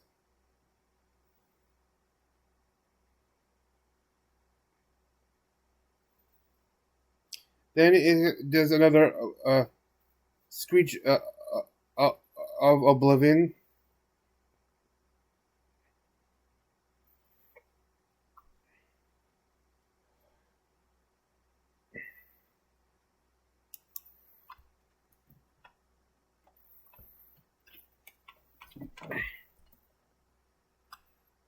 All bunched and Oh, close. why? Got out of the way. Oh my god. You gotta be kidding You me. guys said where you were. I was like, okay. They all realize they group around. It has all area effects. Make sure I got you. We're just there. Come look at this map. Say if it would get Laudna too. I don't. No, I mean, it depends on where the line is. Right? Is You it can 5? hit Dorian and Lana, or you can get fear to the left. all 5 of you. Amazing. Because it can emerge from anywhere in its base in any direction, just like you guys can do. That's a 5-foot line. You can get all 5 Yeah, of you. we're all perfectly I was like, okay. lined up. Alright, so I need. Oh boy. I need Dorian. You are invulnerable. You do all forms of damage? Yes. Okay. Yep, you don't have to worry about it. I need Fern, Brayus, Laudna, and Dorian to make a dexterity saving throw. Brayus, Fern, and Dorian, I think, are within 10. Actually, they're all within 10 feet of me. You roll a 1, call So it out. everyone gets a Next D4. Everyone's D4. Except for me, right? Except you. Okay. This is another magical spell effect. You want a D4? Yep. Except for Laudna. Technically, I say yes. What can I say? Oh, and maybe check. This is Dex? I'm out of the way. Yeah. Yeah, whoever's not here, actually, you don't have one either. I'm just letting. just pointing out the damage roll on this. No cap on this. So it's 5d12 roll, 10, 11, 9, 4, and 9. Oh my god. So, How many? That's fucking ton. Did he say 5, 12. alright, so starting over here, Logna. Natural 1. No. Reaction. Halfling, bountiful luck. Reroll. Really? Yes, reroll. Within how much? 30 feet. Yeah, you got it. Let's go. I said call out your ones. All your ones. I didn't hear that. That's okay. What's going on? Hardly in the mirror. 12. Alright, you take 73 points of necrotic damage. What? Wait, if it's a beam and it's a straight line and Ashton is an invulnerable diamond, does he serve as a block for the rest of us? To be fair, you don't want me to follow that rule. He is a wisdom right now. He just becomes a death disco.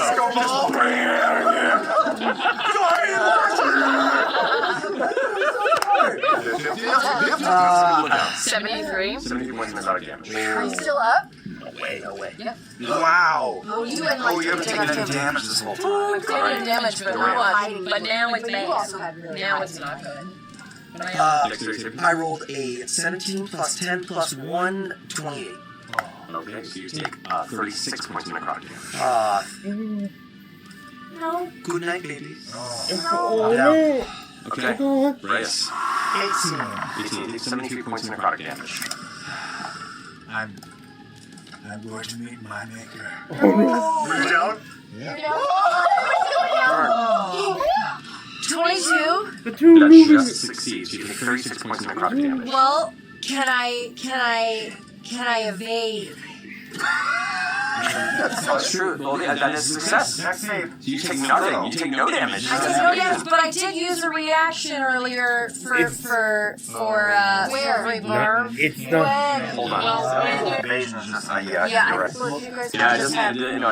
So you take no damage. Yeah, that's just passive. Don't feel so silly now. I don't feel so silly now. They do not. Reyes. Well, you guys Both of your are healers Comes to the ground. That far hand is going to go ahead and strike at you. And the attack. Natural 18, that's a crit. Oh no. Silvery bitch. That's me. Silverhead My bitch. chance, silver barb's head. You don't have to do that. Wait, Three- it's a We crit. got So 3 wait, party members against down. him, Yeah. He's and it would double the 73. No, this is a different attack. This is a hand. Strike. This is a hand So I know he strike. is down. Those have been only like 20-ish. But it was a crit. Your reaction. So he's gonna take like 40 damage at least. I know, it's advanced. It's Yeah, always yeah. that, like... I'll hold it. It's Chet. It's Okay. looking okay. It just could become an I orange. have my whole You've life. been helping all of us. Setting up franchises everywhere, right, son? Oh no. It might come more in handy later. It's hard to say. Alright. So that's going to be on the dice 24, double to 48, plus 6. So that's going to be 52 52. points of slashing damage on you. Half. So, 26. 26. Go ahead and roll a Constitution saving throw for me, please. Constitution. You don't have advantage on this, do you? Do I not in my hybrid form on con? No, sorry, you're right. Yeah. Natural 19 for a plus 5, 24. 24? Okay, yeah. So you maintain concentration. Okay. It's going to attack you again.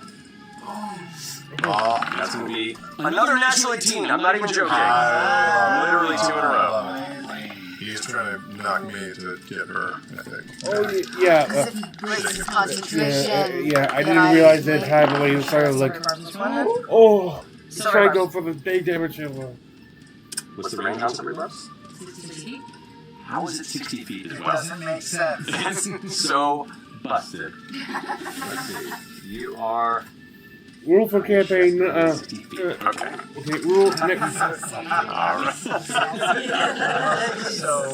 Silver Bombs is now half to 30 feet for campaign 4 or onward, Stop running. Right off. or until he says otherwise. God damn it. Really? I'm gonna have to get up to this shit. No. You can't be alive, probably. There's balance here. Yep. What was it? 3 crits in a row. Yeah. So 18, 18, and 20. Still very high, but that's Okay. Still against Chet. Yeah. You get advantage on whatever this is. Next saving throw or attack. Oh, really? is it attack or saving throw you can do? Yeah. So our level 1 reaction spell needs all the bonuses. And this is coming from the That is head or really from the crazy hand? level Yeah. line. It's insane. Is this coming from the head or the hand? It's from the hand. Oh. That's going to be... Next attack roll, ability check or saving throw. Right, there we go. I don't have the random casting issue. Nope. 52, 58 points of slashing damage. Dear Lord, so Half? 28. 52 half?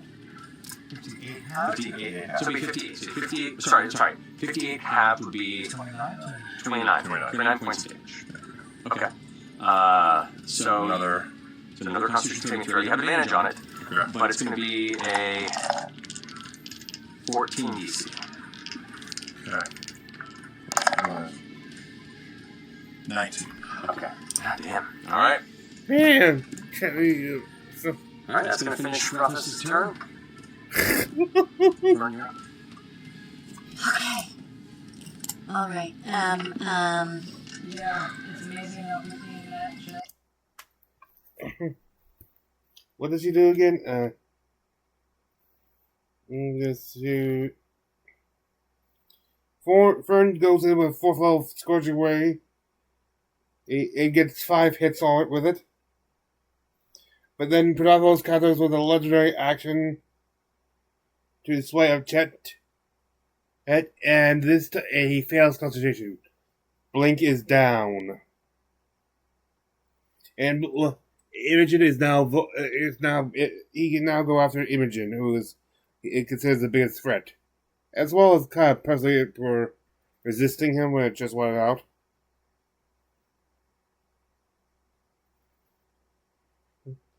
Reyes fails a death save.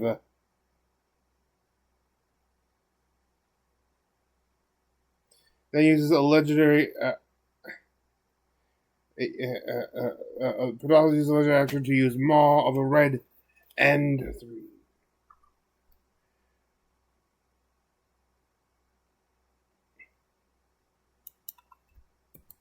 She is unconscious and you watch as Imogen is damaged. And she makes a saving throw. It doesn't matter. She got hit by. Imogen got hit. She's down. She hit 31. She down. You watch as Imogen is swallowed by the entity just as the light leaves her eyes. Please hand me her ring. She is unconscious and inside. She called the entity into her. Now the entity has brought her into it. That brings us to the end of the combat round. I think now's a good time to take a break. So we're going to return here. It's been 3 hours running. Thank you for your patience, but that's what boss battles are about at the end of a campaign. We'll be back here in a few minutes to pick up on the top. Break. And then we start with Dorton's turn, who needs to go through another death save. Who fails. Chetney uses Turmoil to cast Shatter on the God Eater's head.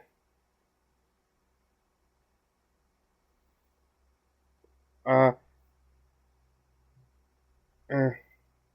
then he gets outraged using his last Misty Step. Imogen automatically fails a death save because of the acid damage she takes while she starts being consumed. Though the one she actually rolls for, she actually makes, meaning she's 1-to-1 on her saves.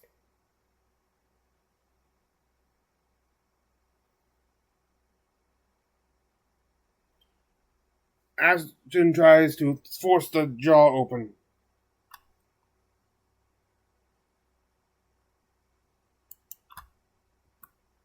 And I have a D4.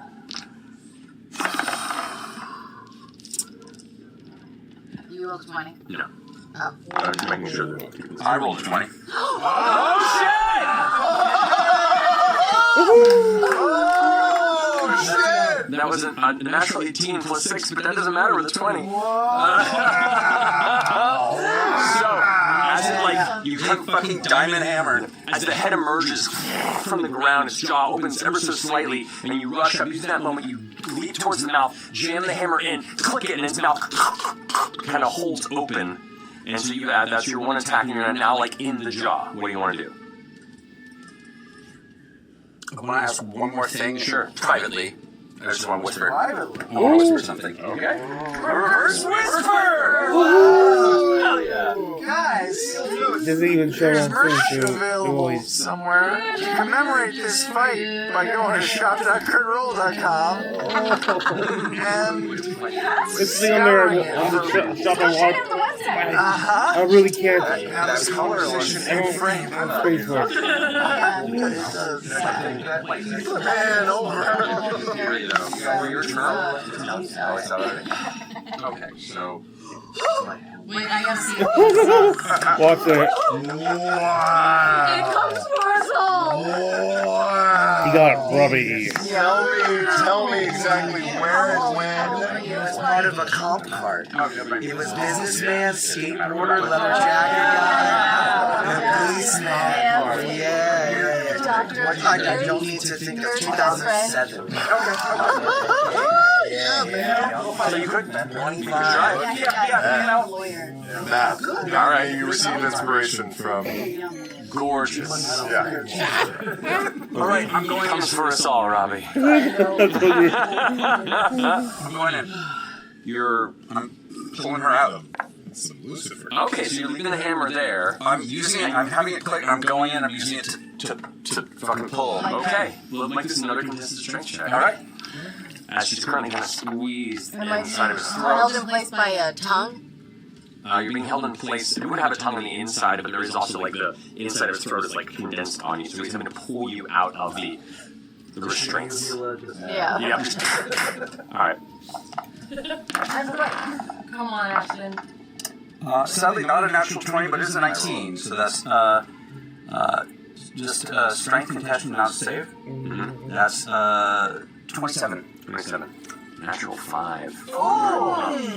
So are you pulling the hammer out with you?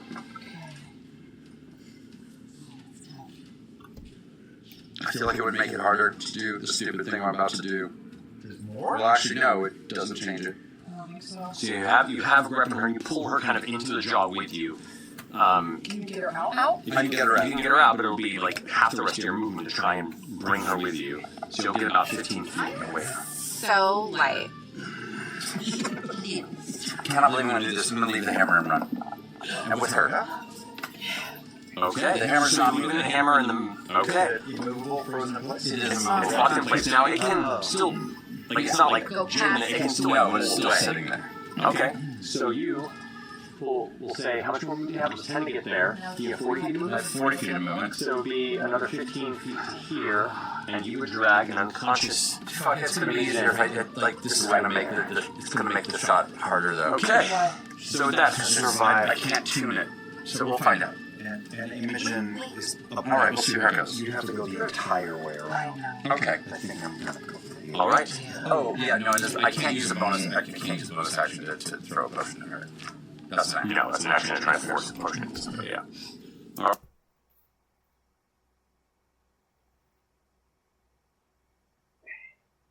right. Ashton also at this point loses his crystal vulnerability.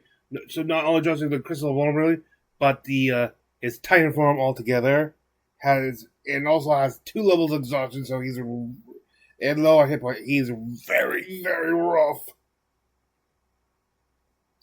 Lana summons a void pot, which takes the form of Odon Thule, and it prepares and tries to fire off a disintegration spell at the hammer's head.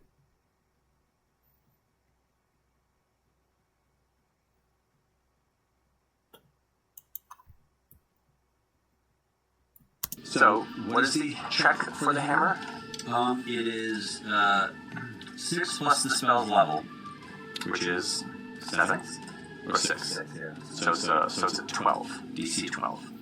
So you're rolling a d20 and you're adding your charisma modifier. You want a 12 or higher. If you roll less than that, it will refract back onto Ashton.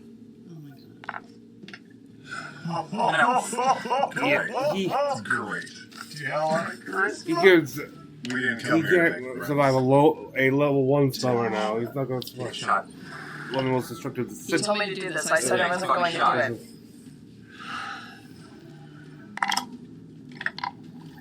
Oh my god. Freaking out. Is this it? Is this the one? Is that the one you want? What's your modifier? +5. Oh, so you need a 7 or higher. I can't look. 9. 9. That's like a little That's how it's done! It was close. Yeah, sure. It was very close. Right. Who's feeling spicy? As you By 2 points. 14 total. Fuck. As you pull sections of the forbidden arcana that sit within the soul anchor you wield in your ribcage, drawing the power from your innate abilities and siphoning them from the forever trapped Delilah Briarwood, you conjure this destructive blast of energy and fire it towards the glittering prismatic hammer of glass. As it strikes, it splits off into a number of spaces, but ricochets directly in the direction of the other hand on that side. So they both have to make a saving throw. The head has disadvantage. This is a dexterity. I'm going to roll this above the table here. You're not doing your last legendary resistance? Well, we'll Well, see. we'll find out. So that's 19 on one. To disadvantage. The other is a 2. That's the disadvantage one. You Correct. just Or that last legendary resistance to succeed. Alright.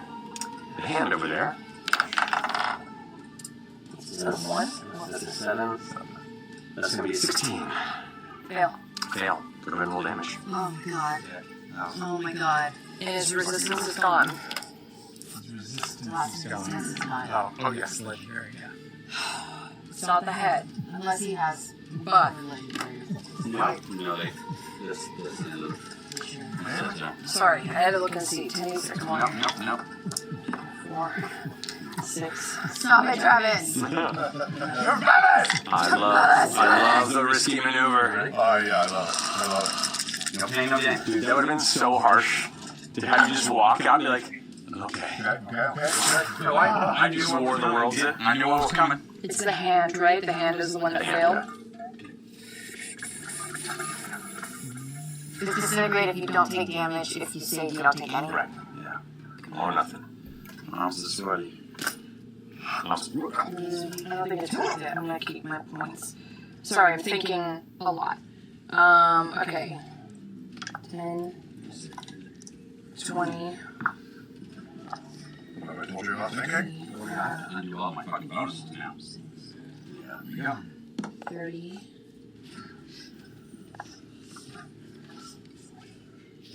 70. 33 plus 40 is 73. 73. That goes to 6 damage. That's the arm. Part of it like breaks and turns to dust. It's still standing, but it looks very damaged. And the head also reels back. Parts of its jaw kind of crumble away just by the connective tissue of it. Still a little strong. I mean, it's all hurt, but the arm's still standing. So that's your movement and your action. Any healing potions? Oh, your bonus because of the experience.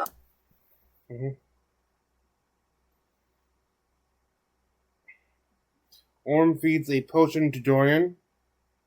Predathos, but then Predathos slashes at Orm, resulting in first thing that the newly that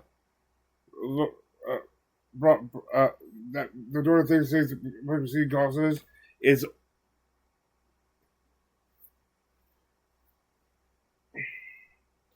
Orm getting sled flying into a bloody heap. Orm is down and unconscious. Pernalhos then uses a red maw to hit Lana by managing to get mirror image. One of the few times mirror image actually works in this campaign.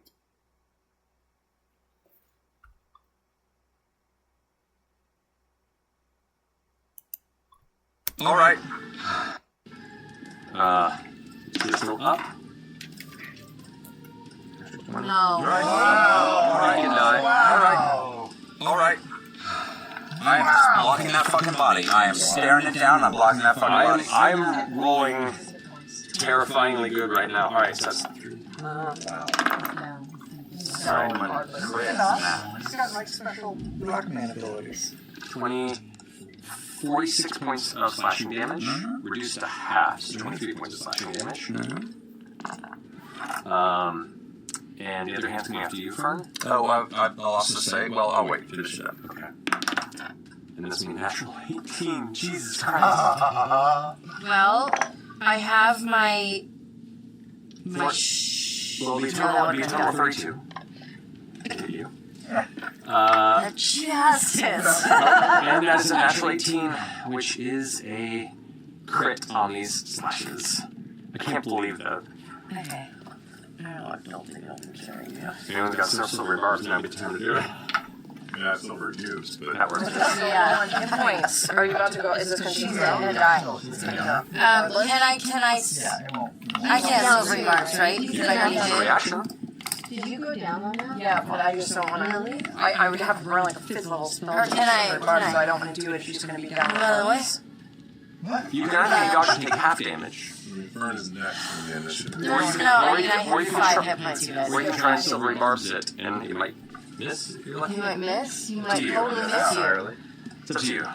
Silvery barbs. Yeah, you have silvery barbs. I do have I'm silvery rolling barbs. this above here. But didn't I use the reaction? No, it came back around. Came back Came back around. Okay, silvery barbs. Alright. That's going to be a 19 to hit you. Yeah. Shield.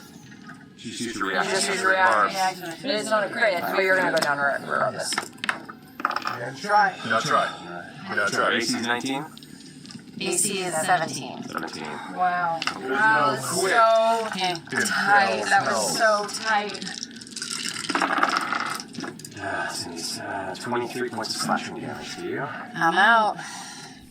Burn. Crumples to the ground from the claw swipe. Knock her to the ground. Damn. Alright, that's gonna. Relentless rage. Pop up. Oh, because I brought you to 0. Yep, I'm fine.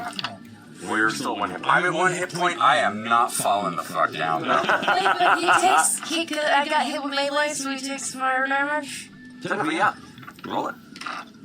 Takes D8. Get that going out. Hey! 5 points of fire damage! It also Fuck hits. you! And that would be 2 to the main head. Okay. Alright. So that finishes. This is going to roll to see if she gets. No, it's not Miracle Power this turn. Mister? Does Mister not go because I'm out? Mister still go. Alright, Mister's just furious now, especially. Mister just goes. Grabs a big old flaming turd, pops in his gun, Yeah, that'll work. takes a Percy stance. He did good. He did bars. Okay,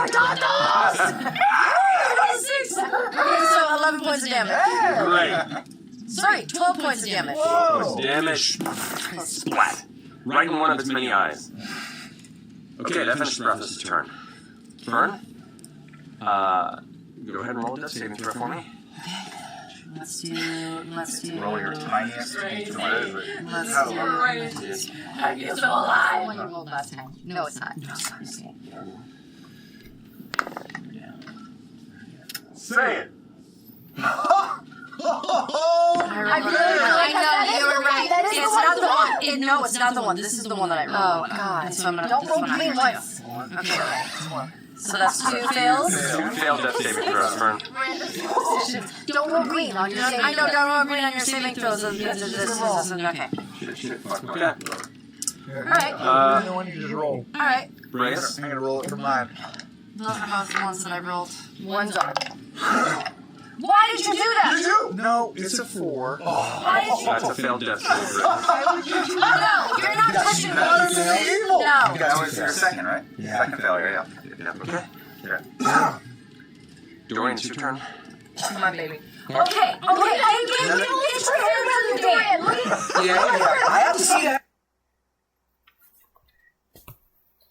Dorian, who has been saving something special though, he flies up like he gets off a prone, flies up to positions just right to right so that he can get the entire party in, and so he can cast a 7th level mass cure wounds. Actually, though, should be noted that while he can get everyone there, he cannot actually get everyone else. So he excludes himself from the healing, but everyone else gets 29 HP, and all the people who are down now have a little bit more of a bit of a buffer, but with at least potential to take a hit, one hit.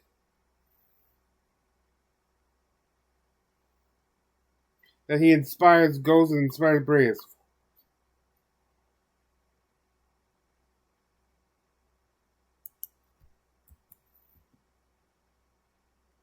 D12 inspiration die, right?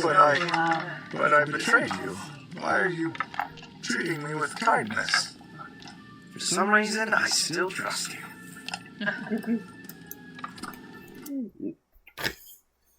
Dorian, you fool. But anyway, another legendary action on Podathos to attack Imogen. Then we get to Chetney's turn.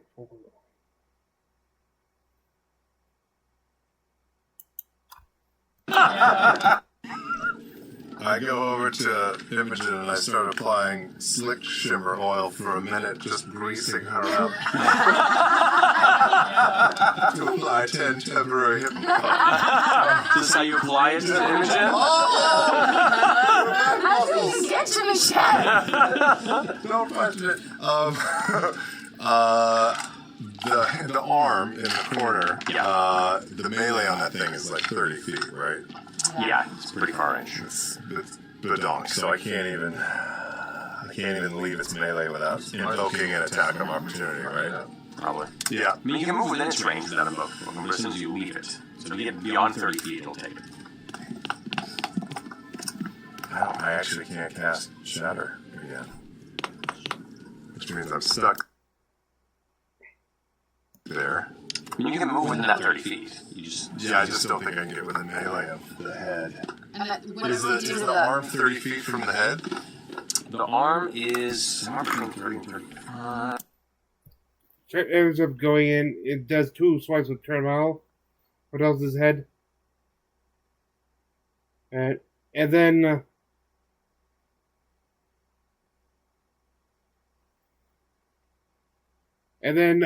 Podathos goes in to try and finish off Ashton, who's like last hit point.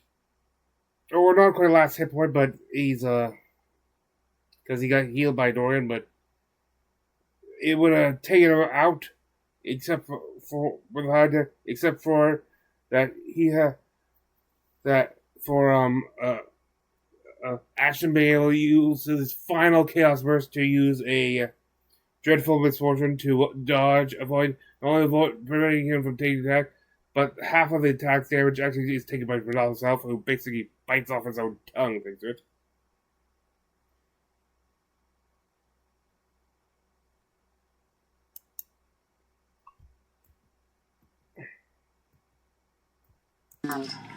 And I see the ring Imogen, that sorry. the archer gave me. On my hands and knees, Sorry, and as I start to rise up, I look down and I look at my hand. I forgot about that I ring. see the ring that the archer gave me. It's time. Wait, what? Oh, yeah. The ring of remembrance. Oh, So, as an action, I can activate the arcane power with this band. It's in the Google card special. If I roll, I'm going to roll a d20, and if I roll above my current hit points, then I cast Meteor Swarm. Whoa! Are you serious? But if I cast below it, I'm fucking dead. Like What? said, I take 20d6 fire and 20d6 bludgeoning against myself. Oh my I just How many hit points do you God. have? how in love with you I I have 3 hit points. Okay, so you have to roll a 4 or higher. I have to roll 4 or higher. And if I don't, I'm dead. am. Now you I gotta roll consider the dice. equal or... Equal or higher, it says? Yeah. Yeah, Charity basically. auction. Oh God. How dark y'all are. Look at this die carefully, because if it kills you, people are going to want to buy that someday. Charity auction. Oh God. How dark y'all are. Everybody put a hand on. You know what? Put a hand on Imogen. Yeah, put a hand on Imogen. Well, that's a weird. 12! Oh. Come on. You're out of. Alright, so those are 40-foot radius spheres. But she has to go to the plan. No. Well, no. So, She can place them where she where do you want wants to them. place them? This is the center of it, and it covers Yes. this radius. Over here? And you get to drop 4 of them. What? Kill all the hands, too. I can kill all the hands. Yeah. Yeah. So I'm gonna drop one here Wide circle. that gets the head in this hand. And so it's So surrounding us if like they, an arena. all of them can only be hit once. It's not like you can do all the damage Okay, all so at I'll once. hit So this all of one, them. this one, there, and there. Yeah. Oh my god. Yeah. Okay. So one off is a 9th level. Okay. Meteor Swarm. So roll 4d6 for me, please. 40? It's 20d6 fire damage and 20d6 bludgeoning damage. Can I? Damn! Use a sorcery point Empower that shit. to transmute it. Thunder? Will you do that magic for me?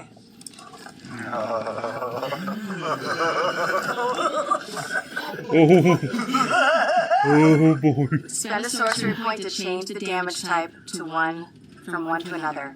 I can. I'll just tell you cast. Spell I cast. The chat is going wild. Hold on, it reloaded on me. Like it's one down Makes to sense to me. I can Technically, you're change. casting it through Sorry. the item. I can change fire to thunder. I can't change bludgeoning, but I can change fire to thunder. Okay, hold on a second. Let me check one thing. Immediately cast Meteor Swarm spell. Because he's not sure if it would work on Flaga. Says that I cast Where it. you can cast through it. So you can transmute the fire. Yes. Oh! So roll 20. So it's all separate. So roll 26 for bludgeoning. Okay. Okay. Can we get an ad?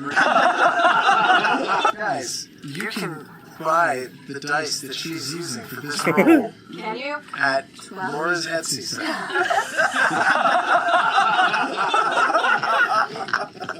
The green one. Have you ever been happier with that fistful of dice? I mean, wait, 12, 13, 14. Nice collection all these years. Been working up to this Yeah, you moment. both got some. Hold on once. I got some better 16. I have some, but you guys want to roll out. Okay, here's 20. I got 20. Well, I got 20. Okay, wait, where's the sixes? They're all one. I've never heard of 40d6. Wait, what was Shh, don't say numbers. 18, 28, 38. For bludgeoning. Now roll 74 that again bludgeoning. for the thunder damage. That's That's very good. 40, 50. Start over top. Don't make a save for that damage. 56. Got to do deck save for a comet. 56. They're both 60. they're has- two different things. That's true. One's made of. One's made of. 56. More comments 70. now. There's something here. 73. 75. Got any more? 77. 80. Oh my god. Alright. Well, first I'm going to make a save. Okay. So for the hands, the far hand fails. That hand is absolutely obliterated. Oh. This hand. Well, here, I'll put it this way. Describe to me how you conjure these meteors and what it looks like in the middle of this chamber as you look down at your hand. As I look down at my hand, I think back to the vision that we watched of the Archheart calling down the meteor swarm to destroy Aeor. And I'm going to channel that.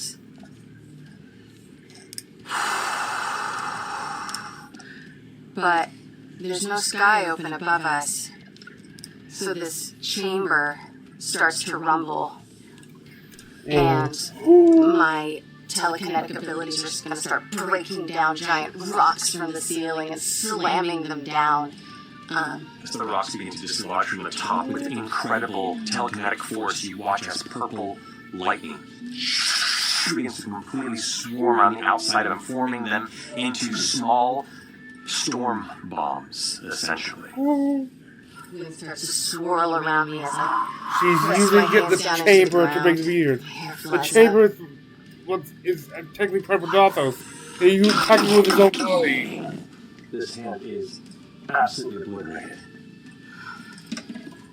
This far hand over there succeeds with its save, which means it takes 38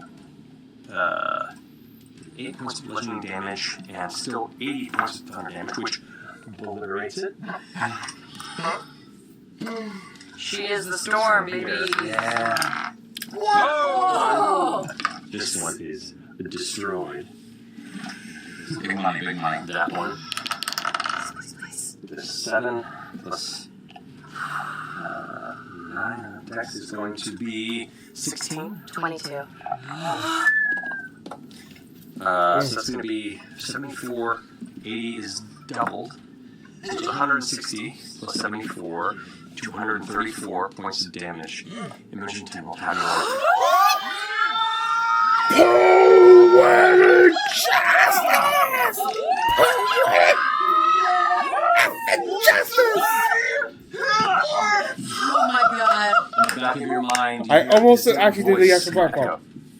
Absolutely beautiful.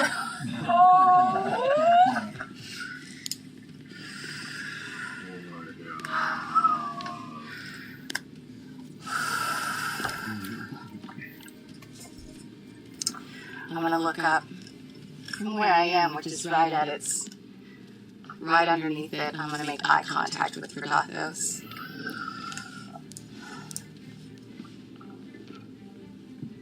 You're mine.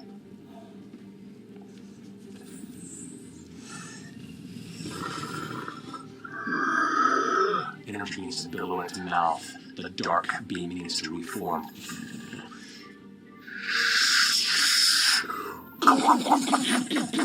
For all of you, your vision is clouded with complete and utter dust obfuscation.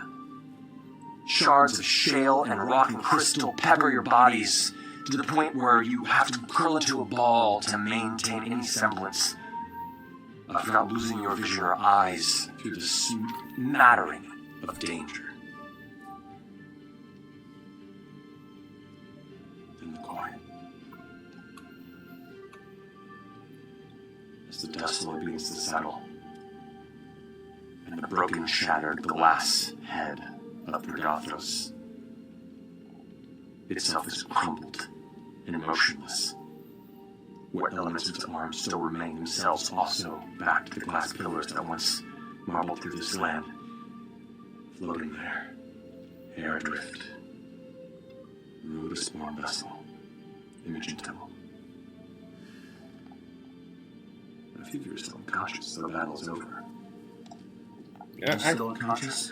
Anybody still unconscious? No, they're all still up. Everybody's up. That's right. And so, what could very well be the last battle of last combat of Campaign 3 has concluded. See, they can see out from where the head was, the ruins of the head. A light started becoming it, and the translucent and luminescent form of Prodothos emerges, as we first held him when they entered. He goes, and in less of a trigger and more of a brace, Imogen reabsorbs him.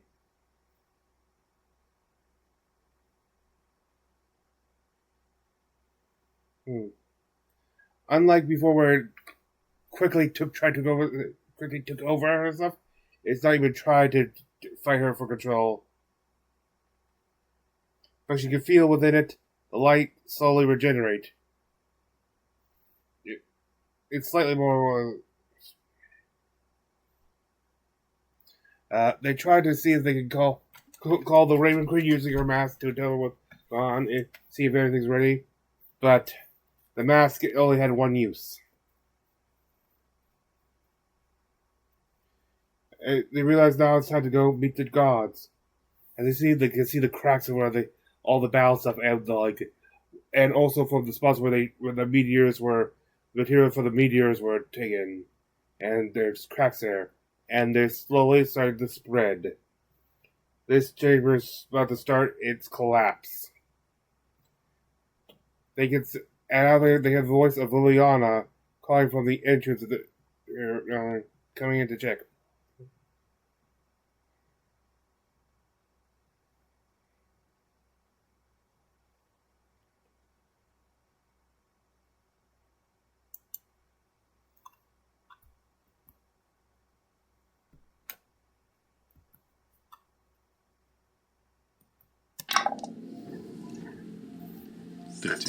$15. Does that smell like Liliana? Uh-huh. Make a perception check. 15. Oh no. It A can't smell whisper? How does that even work? With chisel and I'm tired. I know.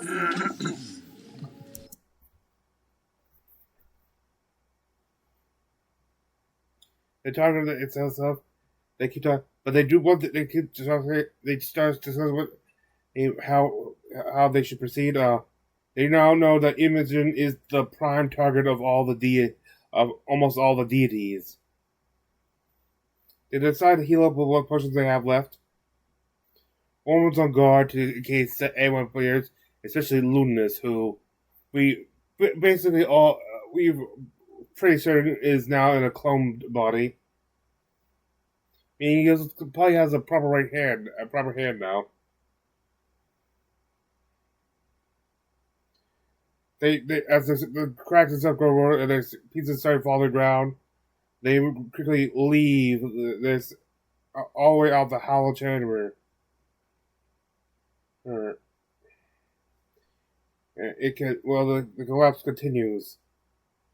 They try to figure a way out and try to see if they can get called on a ride to Caleb or.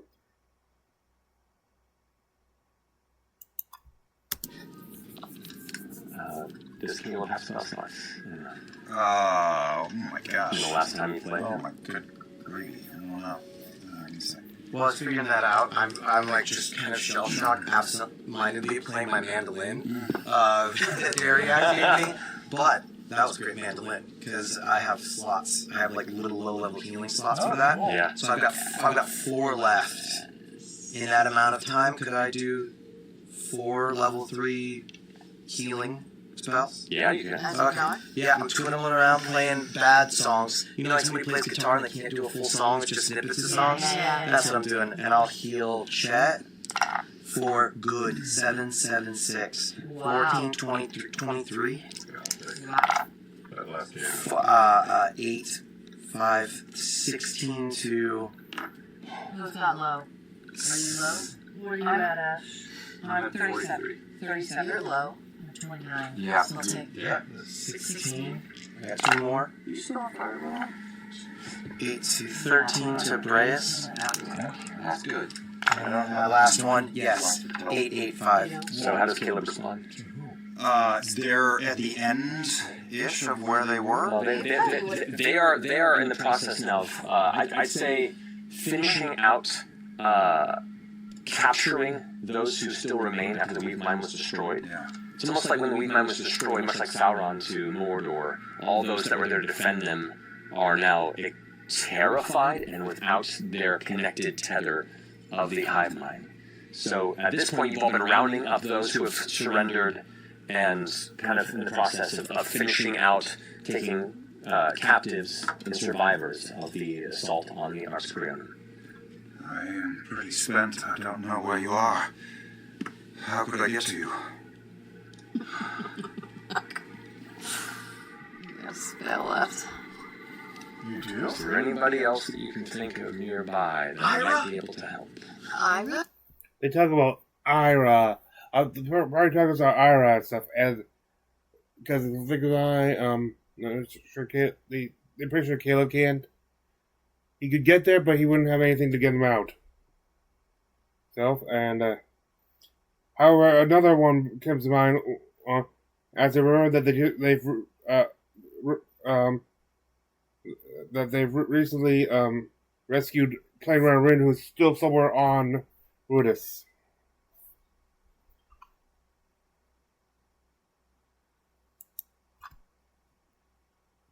I'm gonna send a message to Plain Rider in.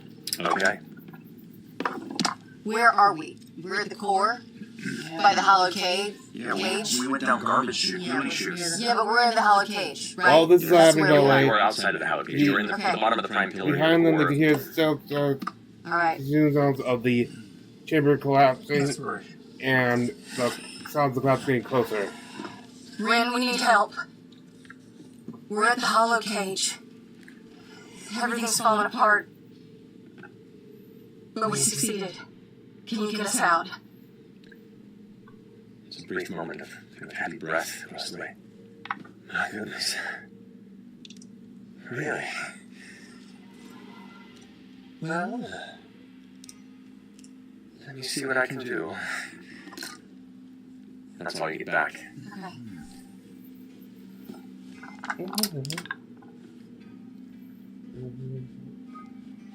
You likely would not resist the scry spell. No. Yeah. Okay. You sense something remotely viewing the space we are at. They don't resist those. And he manages to appear before them for teleportation. They don't specify what he uses.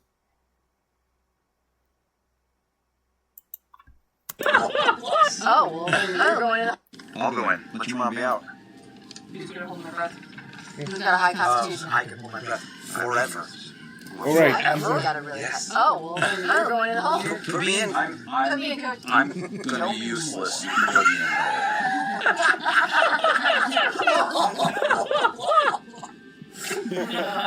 in. I will cast a very high level silent image. To try to convey, because they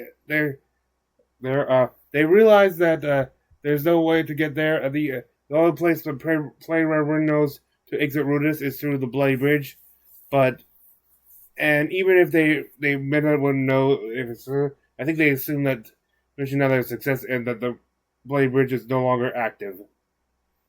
But then they remember the secret entrance, like through the lake, which entered the caverns on Rudis, and they're trying to figure out a way of conveying the location so Plain Rin can get them there with as minimal risk as possible.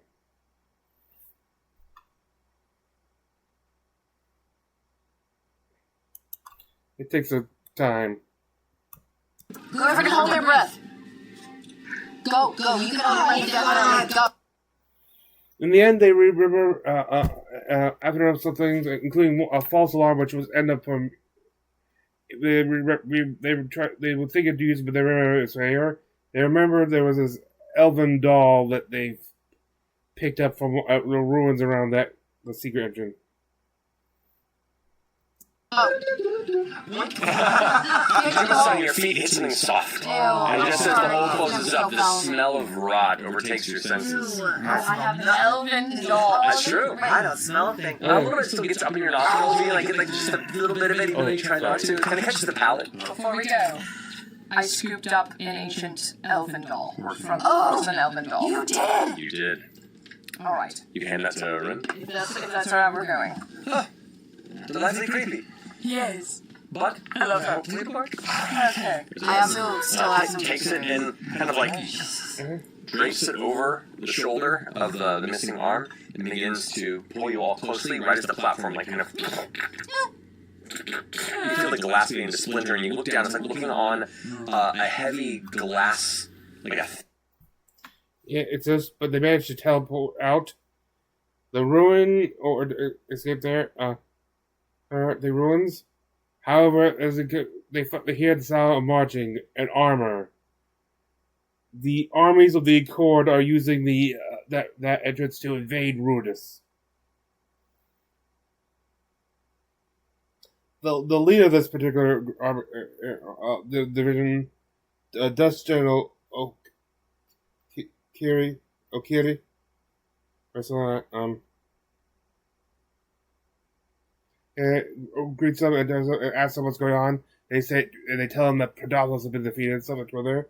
Yeah, but then two angels next to him, one of the angels next to him looks down and detects the God Eater within Imogen, and everyone suddenly gets attention and takes a combat stance. A Goliath one.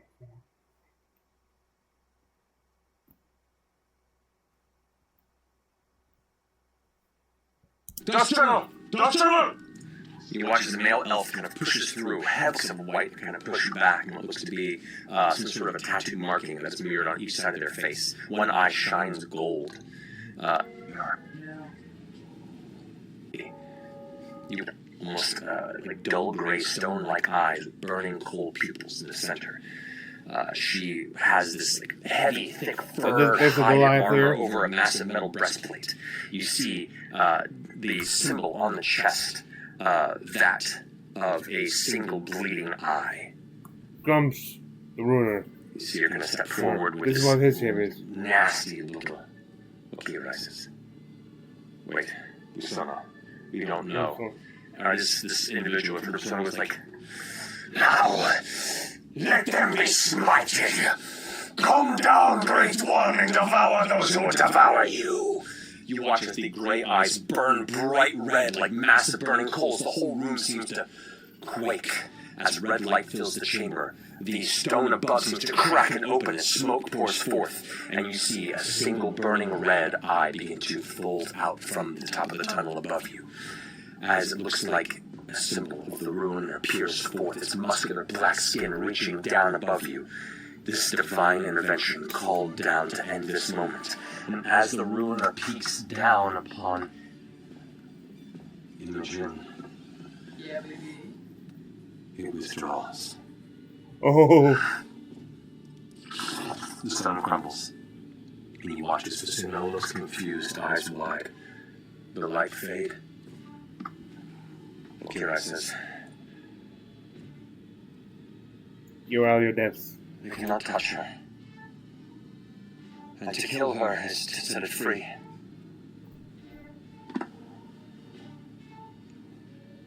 What do you want?"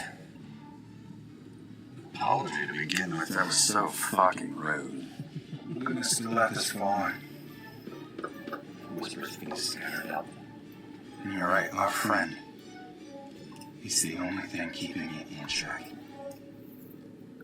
We have things to discuss.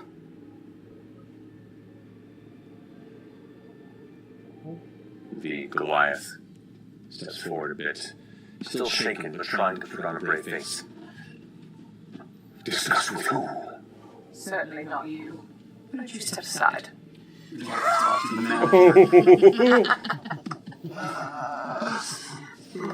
Kira looks at the angels, and the angels, their blades are out. I've witnessed this moment.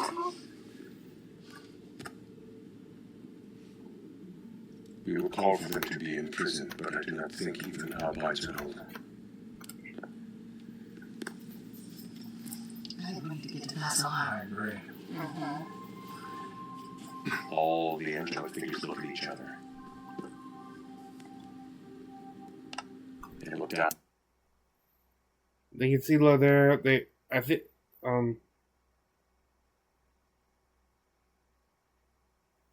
the whole they can see the entire host is scared.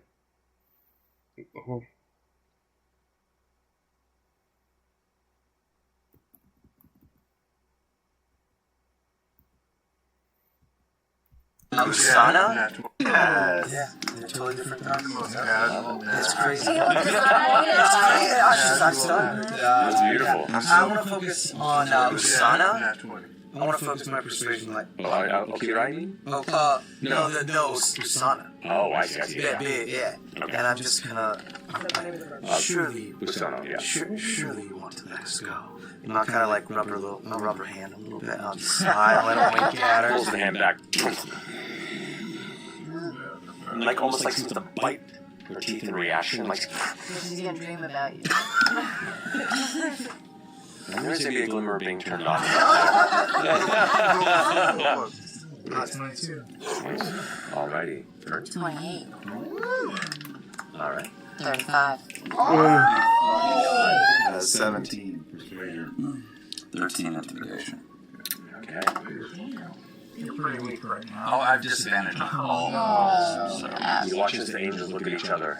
Their He's eyes hacking. suddenly go golden. They're receiving word from the and they're told to escort them to Vasselheim. You can see the red tethers from usually far too faint to see between there, with the source of the tethers being within Imogen. She and Fern are like their red tethers are like the. Have you ever seen those plasma balls you touch and the thing goes thither? Like that. And like it's just flying all over. There we go. They go through the portal and return to Xandria. As soon as they're there, a sudden chill takes them, and all the divine holy words and stuff, the angels and devils and stuff, grab their symbols.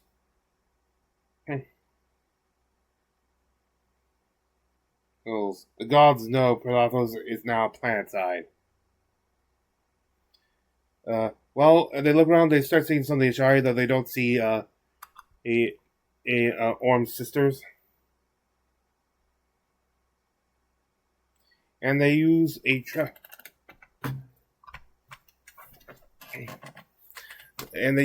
like a tree stride or a transfer via plants to go to right outside of Vasselheim.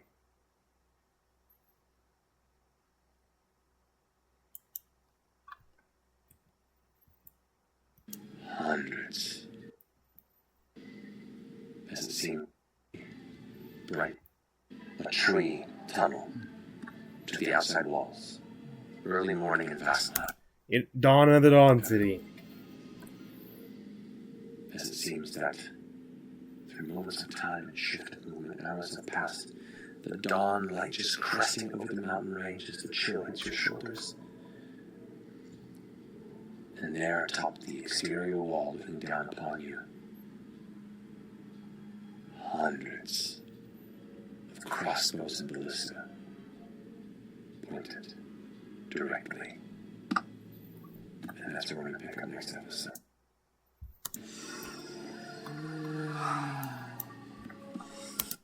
Well, you guys did it. Congratulations. Now, the negotiations begin. So clearly, we still have another at least one more video episode left in the campaign. Let's see though. However, until then, let us conclude with tonight's homebrew. The Luxon Patron Warlock. The Dunaman. This is the Warlock of Dunamancy.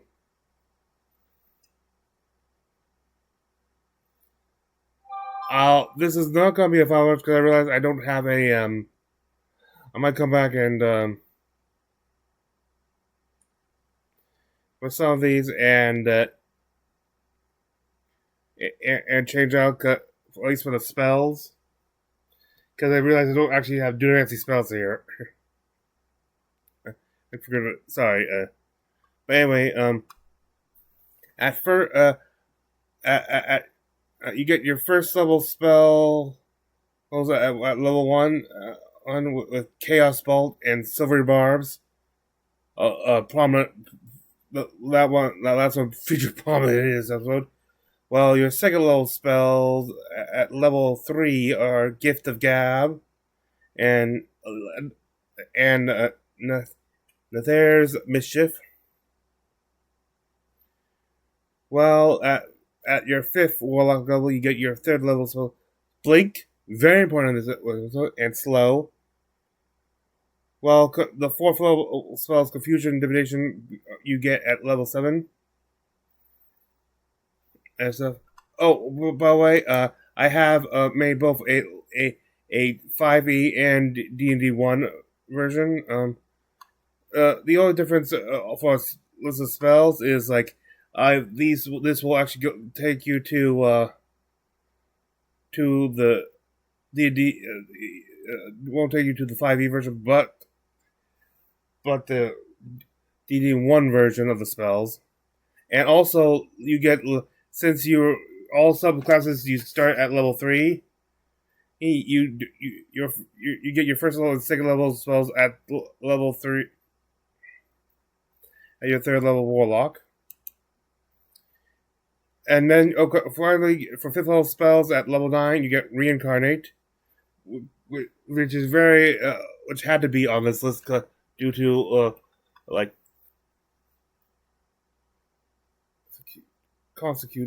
consecution and stuff, that practices and Steal One Strike because, I was really ran out and I like that spell. Mm-hmm. And then you're at level 1. You get your also level 1. You get Redirect Chance. Whenever you perform a D20 roll, except for damage, should you actually use the D20 for damage on something, you can re-roll it and choose the result. You can re-roll it using this feature a number of times equal to half your Warlock level, rounded up. But the amount of times you could use it on a single roll, like retry for a single roll, is equal to half your proficiency, rounded up. Then at level 6 you get Expanded Potential. The effects of the previous one, Redirect Chance, now apply to all rolls, including damage, regardless of what dice you use. Not left behind is your 10th level Luxon feature, in which you gain an additional evocation, which is known as a potential evocation. Whenever you complete a short rest, you can choose to try and switch out the invocations you know. You assign each known and potential. It should be once you list it, even if you list it as potential, is listed as potential. You don't actually have access to it. Hence the potential name. Invocations. You assign you take all the known ones and assign them each a number 1 through 6. Then roll keep rolling 1d6 until you roll d6 until you get a different number of results equal to the number of known invocations. The invocations whose numbers were rolled become your known invocations, while the remaining one become your potential evocation. When you level up and gain new known invocations, you also gain a new. Every time you get a new known invocation, when you level up, you also get a new potential invocation. And the dice increase by at level 12 to a D8, at level 15 to a D6, and at level 18 it goes to a D12. And you can use your bonus action and spend a Warlock spell slot to turn all potential ones into known invocations. So you will suddenly just have like 8 or 10 or 12 known invocations all active. And you get this for a number of minutes equal to your charisma modifier. The reason I had it use a spell slot is because warlocks will only have 2 spells all the time. This particular feature is very different for the 5e from 5e to D1 as D1 because of how the number of invocations changed greatly and stuff. And didn't match before. I just said you can basically have it as the potential ones as a side listing and can freely choose which ones get replaced your normals and not. Which ones we switch to normals. No rolls necessary. Then finally, I